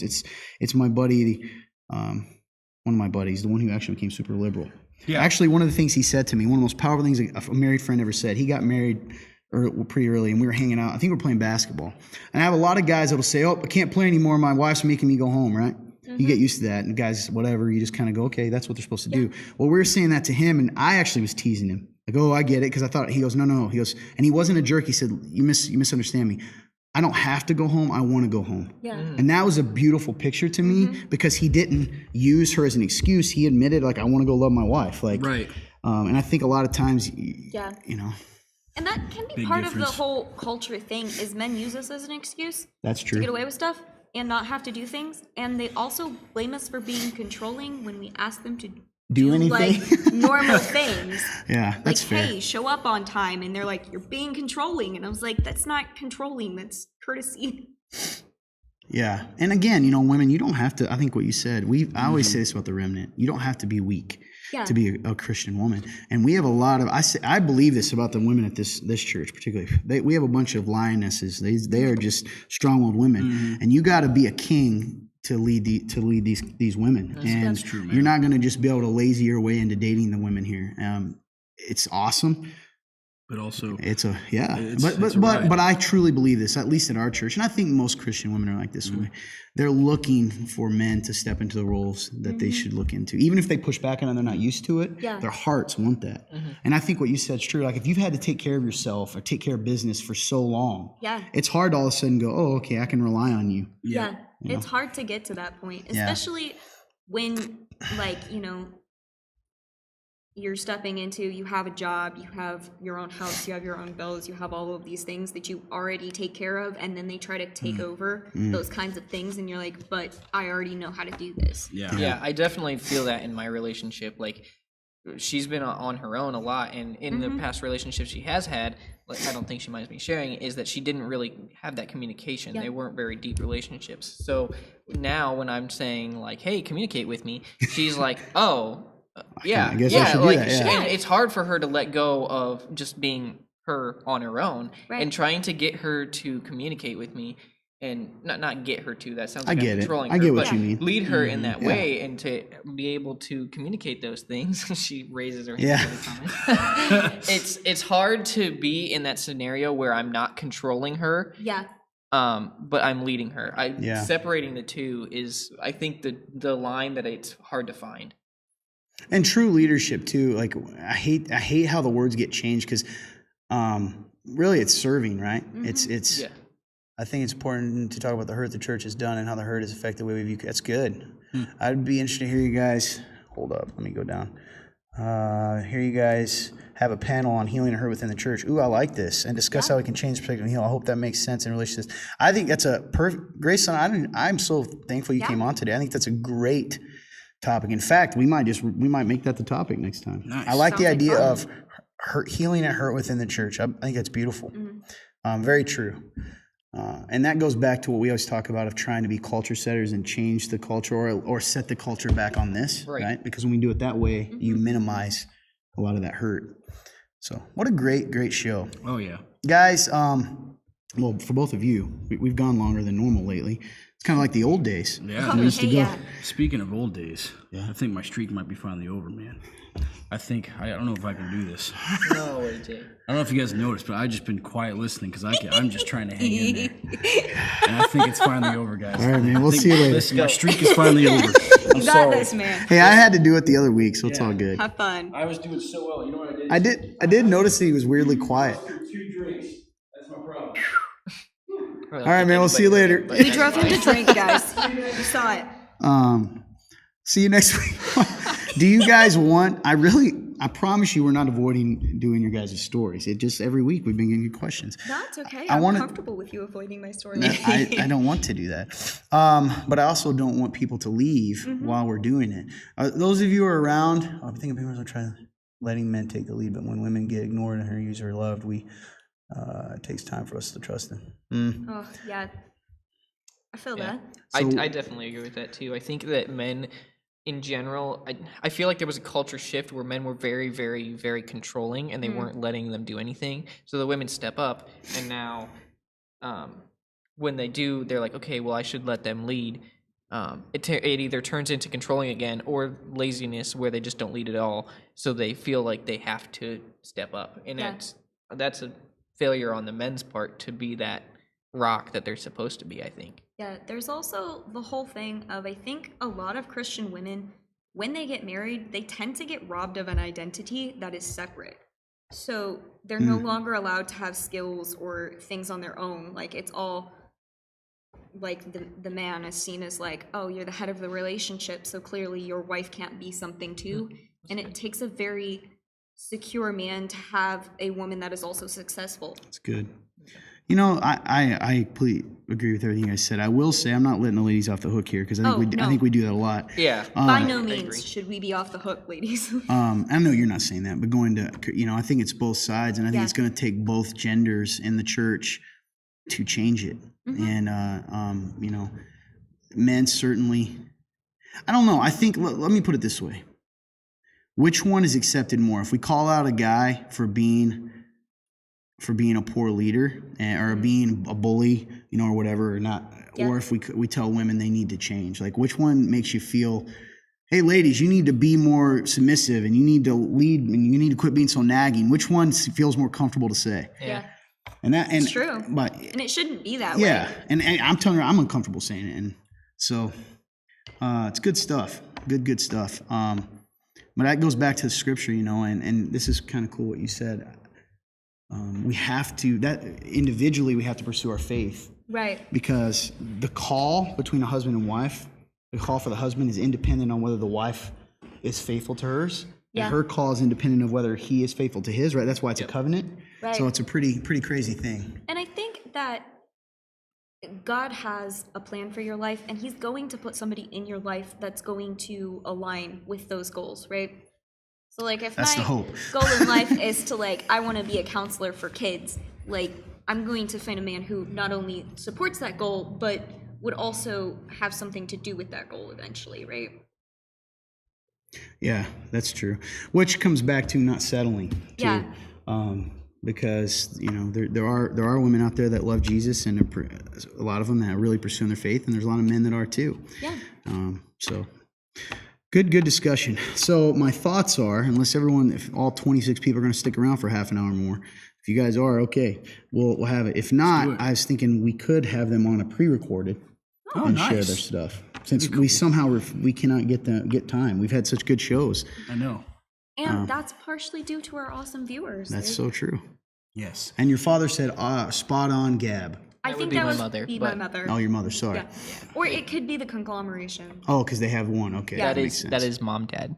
Mom, dad, okay. If you mix their names, they're actually generic. That's true. Generic, well played. That's incredible. And thanks, Jim, for the encouragement. Appreciate you, dude. Depends on who you're asking. There's some men, if you dare tell them they're more leading well, they may hate you. Yeah. They're not leading well. Well, Honestly, you say either of those things, and you're gonna make a lot of enemies. Yep. I know. Trust me. Hence my toxic femininity thing. Like, I do think, I will say real this. problem. I think part of the reason men today, you know, this is true. This is clearly McGuire. You know, C.S. Lewis has a quote. I'm gonna butcher it, but the bottom line is he says we make stallions geldings and bid them be fruitful, right? We tell them to do what we don't equip them to do anymore. Yeah. And I think, I don't know, it's hip to tear down manhood and masculinity when masculinity is created by God and it's an institute of God, and it's a good thing. And, you know, we raise little boys to think that they're not smart and they're not capable. I've watched cartoons where little boys watch that, and I'm sitting there going, man, like, what is the message you're sending? Men are a bunch of morons. Luckily, they've got women there who are smart and can fix the situation. And so it becomes this cycle, right? Yep. You Yeah. grow up and think that's what it is. And this is actually a real thing. Like, you study psychology, and this is a topic that is very, psychologists are discussing this. Like, people have like researched these theories and like why it's like that. A lot of it is to do, like, men and women weren't the same, and today's culture does feed women. That's so true. Like, That's really even- good. Like, public schooling, like the way that everything is set up, it's all geared towards how a woman learns, not how a man learns. Oof, that is true, actually. It's And so then in order to be successful, you have to Yeah. kill that boyishness, right? For lack of, you know, what makes you. Yeah, it's interesting. Kelsey said, my cousin married a man that she knew God not call her to, so when she's going through things, she'll say, I knew this is not what God wanted for me. So in a way, kind of way, accepts her trials. Yeah. You know, when you make that commitment, then there is beauty in the covenant there too, right? And your faithfulness. And right. in fact, the Bible says that. If you're married to an unbeliever and they want to stay with you, you stay with them. And your life becomes a testimony, and it might lead them to the Lord. You don't know. So and that's a hard thing when you're married to somebody who doesn't think like you. Mm-hmm. Like, it's hard to even be friends with people who don't think like you. So let alone Right live now, in imagine covenant being with them. married, right? yeah, What a great show. Luke says at the end of the day, if husband and wife both work Christ first and foremost, working each other, these things seem to be achieved. Yeah, 100% agree. I guess I viewed that question more as a cultural thing, because individually, that's definitely the call, right? We're each called disciple for working towards that. But I think culturally within the church, what do we reward? I guess I'd put it this way: is the church joining in that? Are we joining in that? I love the way you said that: feeding women, starving men. Yep. And then saying, oh, but so it does kind of seem like this game where like we're all pretending that men still are valued, but they're really not. And of course, you have the extremes, like you said, in some sects of Christianity where like women can't even talk. Yeah. Well, there's also the whole feminism culture destroys what it means to be a woman and makes her like a man. Yes, And if you I make never women understood like that. men and then make men like women, then you end up in the whole debate we had earlier where there's no lines between the genders anymore. So what's the point of any? And everybody's confused, and it's good. Which then we go back to the beginning, right? And gender and all that stuff it's all connects. Oh, absolutely, definitely connects. It's all the same issue. So anyway, great questions today and great interactions. I think the interactions have been Oh yeah, spot man. on. It's been awesome. Definitely the best show we've had in a while. Oh, absolutely. So, guys, I'm checking our link here to see if we get any questions slipped in at the end. If you have any questions for Zeke and Gabby, I want to give them a full opportunity to share their story, and I don't want to cut them off here at the end. Yeah. Thank you so much, Ryan. Blessed to have you here, brother. Yeah. Every Thanks for Thursday, joining man, us. 8:30. If you want to hop on next week. You can look at these guys over here every single Thursday. They're Every like, Thursday. we know that's why we don't come. Except, no, I'm just kidding. But yes, we appreciate you guys. We do have I got another question sent in here. Nice. All right. This one got asked anonymously. That are men. Can you try that again, Luke? Did I say something silly? Oh, there's one right above. Oh, okay, what's it say? Here you go. This might not be popular, but I'm going to ask, how many teachers are there in the church today besides the pastor that are men? Yep, you're right, brother. And that goes back to men not stepping up. Truth. You're right. That's why we've got, and men, the only ones that are going to change that are us. Yep. You know, a lion, let's think of it this way. I don't know, a horse can't teach a lion how to be a lion, and a woman can't teach a man how to be a man. They've got to hold each other accountable to those things. Yep. So, hey, let's do the mental illness one because it got sent in again, so that person's still watching. All right. And then we'll end. Do you have that one, production guy? Awesome, thank you. Oh boy, mental illness. This is my specialty. No, you've been right on today. Did he wave it around like you just don't care? Yeah, there it is. All right, question is, hey friends, here's a topic. I had a thought the other day about mental illness being used as an excuse for bad behavior in both children and adults alike. Mental illness is real in many people, but I do think it's often used to excuse poor behavior. What are your thoughts? I agree. 100%. You can claim to be depressed and get away with literally anything.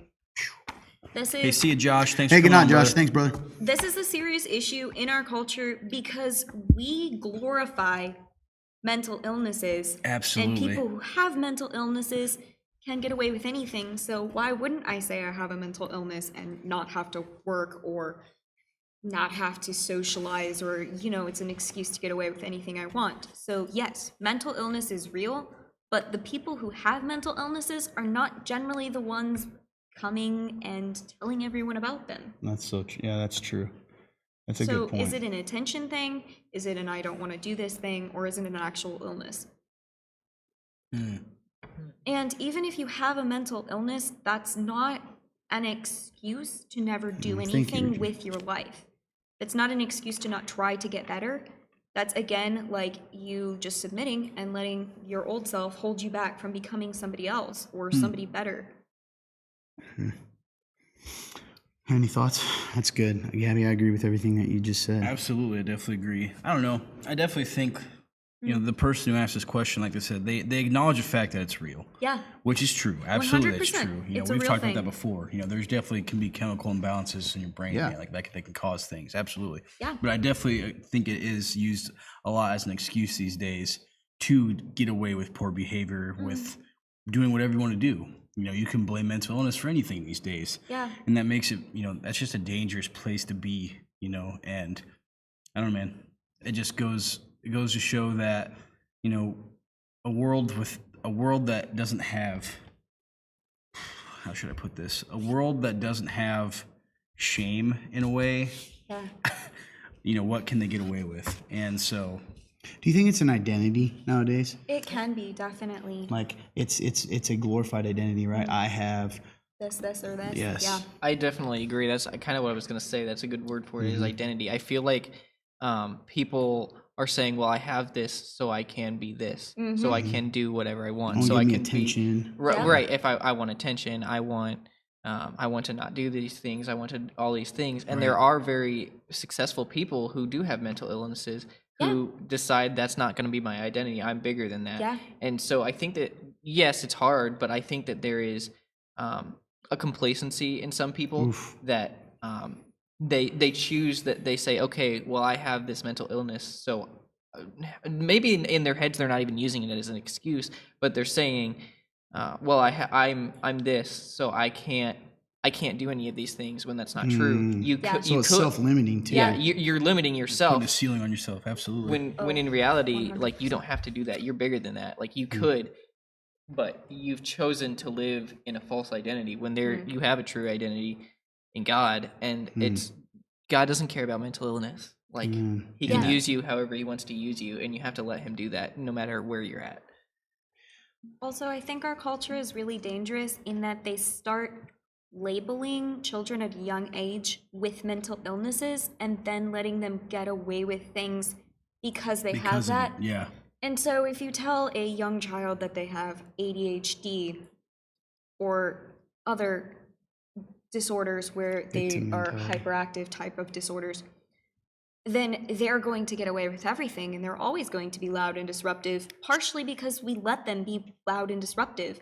When in reality, they're children, and children are loud and disruptive sometimes. We kind of have to give that one to them, but not all the time, right? Right. They need to be taught the same as anyone else that there's a time and a place for this. Yeah, and in some ways we're not teaching them that. We're enabling them. Yeah, we're excusing it. And there's also, they heavily medicate kids now that are just being hyper, and I'm like, they're kids. That's kind of what they do. Gotta.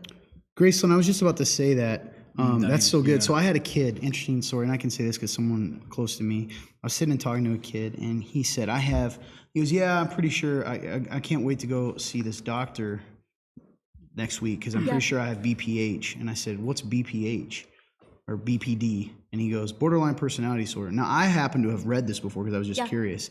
But I said, and this person, this kid is 13. Okay. And I said, how do you know that you have that? He goes, oh, because I've looked into it, and I have a friend who has it, so Yep.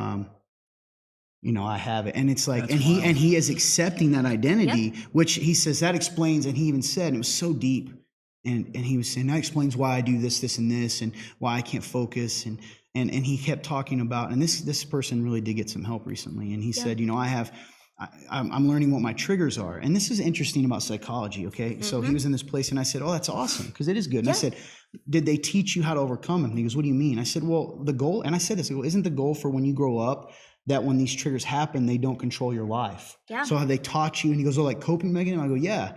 Well, then the coping things they taught him are like things that, like, I think in the short term help. And I'm not a psychologist, Yeah. but, I'm going to, go and do something I enjoy. I'm like, okay, that sounds nice, but like, Yeah. how does that help you when Function? yes, and that scares me, and I love this kid very much, but I got really sad because I'm saying he's already accepted I have BPD. Yep. I have it, and I'll be honest with you, I didn't know what borderline personality disorder was till about 5 years ago when I actually and even now I'm like, well, it's because a lot of those disorders, if I'm looking at it from a Christian perspective, particularly like.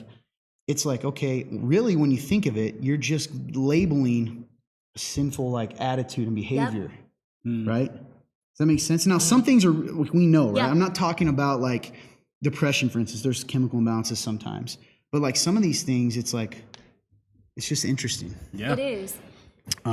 So it's interesting to hear what. Whereas as a social worker, I meet with people daily. And so that goes back to what she said. Sorry. She said self-diagnosis was a big problem. Yeah, It is. absolutely. Because That is people huge. are and I just happened to see that this week. Bailey, I got your question on Real Fans. I'll answer before we leave. She said, I meet with people who have mental illness daily. However, I see families use it as a crutch and a lot of self-diagnosis. Exactly. It's important to get a proper diagnosis, not just say, hey, I have depression. I've noticed with meme culture in today's world, we joke about the mental illness instead of seeing it. That's true. And I was going to say that earlier too. When we allow it to become an identity for everyone, the other scary thing is that the real person suffering from depression gets put in the category of like, okay, yeah, everybody's got depression. Oh, yeah, everybody's And then there's depressed. real people, and all of a sudden something happens, you go, oh, I didn't know. Yeah. Because Yeah. 15 kids say, That they have it.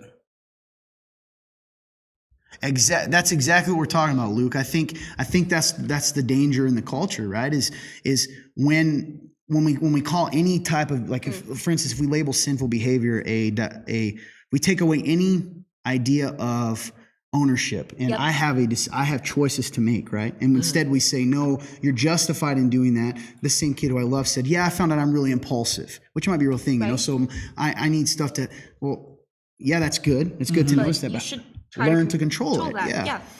So I think that's right, Luke. That's the problem. Yes. And as a psychologist, guys, please do not go online, Google your behaviors, and then decide that you have a mental Right on, illness. Grace. Mm-hmm.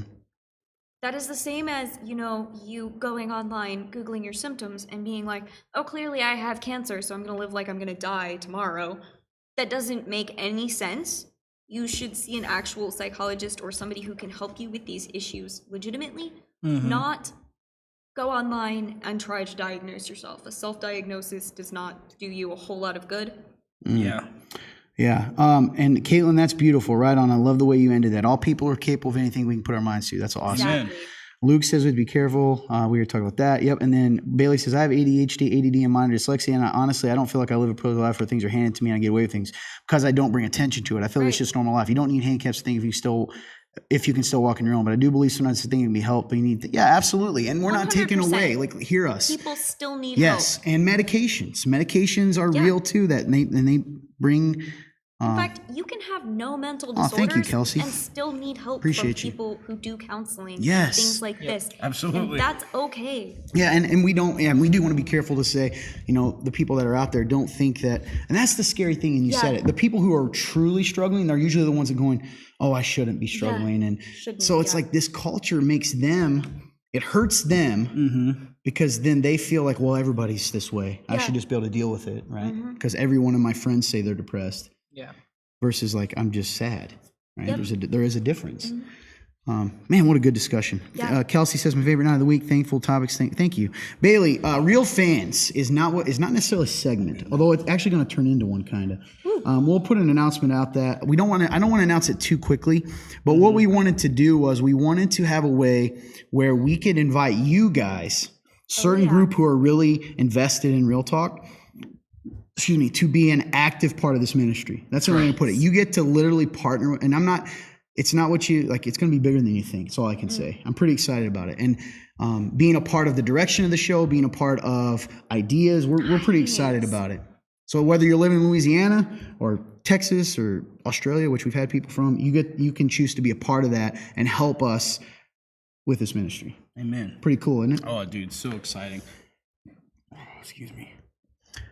I miss Real News, Real Views. Yeah, we'll come back to that someday. Oh, yeah. It'll I'll all be come back. around. Cool. Hey, great show. Oh, yeah. Oh, yeah, this has been one of the best ones in a while. You guys are awesome. Yeah, You guys we both honestly, killed it. we just The were kind of here. The Heffelfinger horde is taking over. That's the panel finger, thank you. Nice. Thanks, Bailey. I'm glad you're excited about it, man. I got a quick question here. Does the remnant offer marriage counseling like if two young people in the church decide to date or court? Do you help guide them into marriage if that's what they want to do? Do we? I don't know, Todd, do we? Yes, we do. I only said that because he's going to be starting that soon. We definitely do marriage counseling. As far as the deciding to date or court thing, there's not any that issue is not anything. What's the word I want to put? Like official. Yeah. But the community that we try to create here, I think it naturally happens, right? Yeah. If Gabby starts dating a creepo, right? You would tell me, right? I will tell her. Right? Thank you. I appreciate it. I will tell you if you Yeah. date a creepo, Gabby. I'm just going to let it Appreciate. happen. Arthur. Exactly, Krista. That's the way to put it. Real fans will end up being sort of a think tank and / yeah. That's awesome. So yes, we do offer marriage counseling. It's usually for us like a 6 week. In fact, we have a couple that's really cool getting married here They're going to start marriage counseling here, and they're going to start going here. So It's just- cool. It all Nice. happened weird. All right. But can't wait until like I can meeting do a watch people party with this sometimes. again and make my friends and family watch. Love it. Yes. Watch party. So yes, we do. My brother got the help, but they never helped him. Obviously, why don't parents medicate children? Why do parents medicate children when it doesn't help? That's so good, Cadence, and I think that kind of goes down to what Luke said: is that sometimes we think just throwing pills fixes it, and that's not Yeah. the case. That's really good. They need more than that. The pill is a supplement to help the neurons in your brain process correctly. Hey, Ashley. That does not fix the issue that you still don't know how to process emotions or thoughts. Yeah, it's just part of this. It's a You step, need to not a talk solution. to a real life human being to kind of learn that. Reading books is not a bad way either, but like talk to people, learn strategies, It's good. let other people be a part of your life. Don't be scared of that. You're right. Sorry, I just saw Fun Turn, who's not. I haven't seen his face this entire show. Oh yeah. And all of a sudden he just goes behind the TV over like here. he came out of the sewer. Like he rises above. He looks really nice today. He though. does though. I thought he was sleeping, honestly. Were you Fun Turn? Were you sleeping? He says no, but we have no confirmation. of that. The face he's making tells me I yes. wasn't sleeping. Awesome. Zeke is being quiet. Does he have to pee? No, it's past my bedtime. That's the telling. That's He's when an you know. old man That's now. when He people goes get to quiet, bed you know they really gotta early. use the restroom. So to close up on that real quick, guys, do stay tuned. We should have, I think next week we'll probably be announcing the Real Fans. It'll be on our website. It's going to be an official thing. It's going to be pretty, it's pretty exciting. excited. Official things. Those are exciting. Yes, they are, Gabby. Trying to back you up.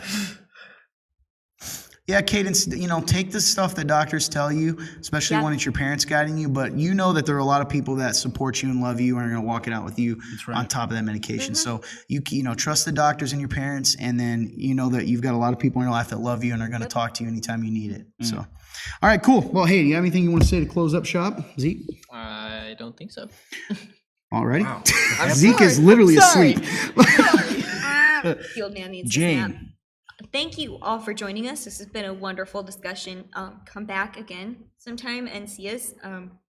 Mostly just these two guys, but We'll never be back again. Yes, she will. We may not be back again after this show. You guys are awesome. You did man. awesome. I guess it's my turn, isn't it? Oh, Hey, yeah. I did the hey thing already. Thank you guys so much for watching. Love you guys so much. This has just been such a great show. And, even though you guys come in and ask questions and are looking for answers, you guys often give me answers too for things that I don't even think about sometimes. So, I'm learning just as much as you guys are by, just having these conversations. So if it wasn't for you guys, I wouldn't be learning things and I wouldn't be able to, help you guys out too and just have a discussion and be a family. So thank you guys so much. I appreciate you guys. Like this and share the stream even after it's over if you haven't yet, because that's still, hey, hashtag social media needs it. People need to see positivity. People need answers. And if we don't answer them, the world will. And that's not always a good thing. So love you guys. Hey, I love you too, Cadence. Hey, Trinity, good to see you on here. Jordan says, Zeke, you're a baby. Jason says, Zeke's an old man. I say, I love you, Zeke. Anyway, See, he likes me. hey, honestly, hey, guys. He's nice we to didn't me. say we didn't love you. We just said you were old. Anyway, Don't judge me.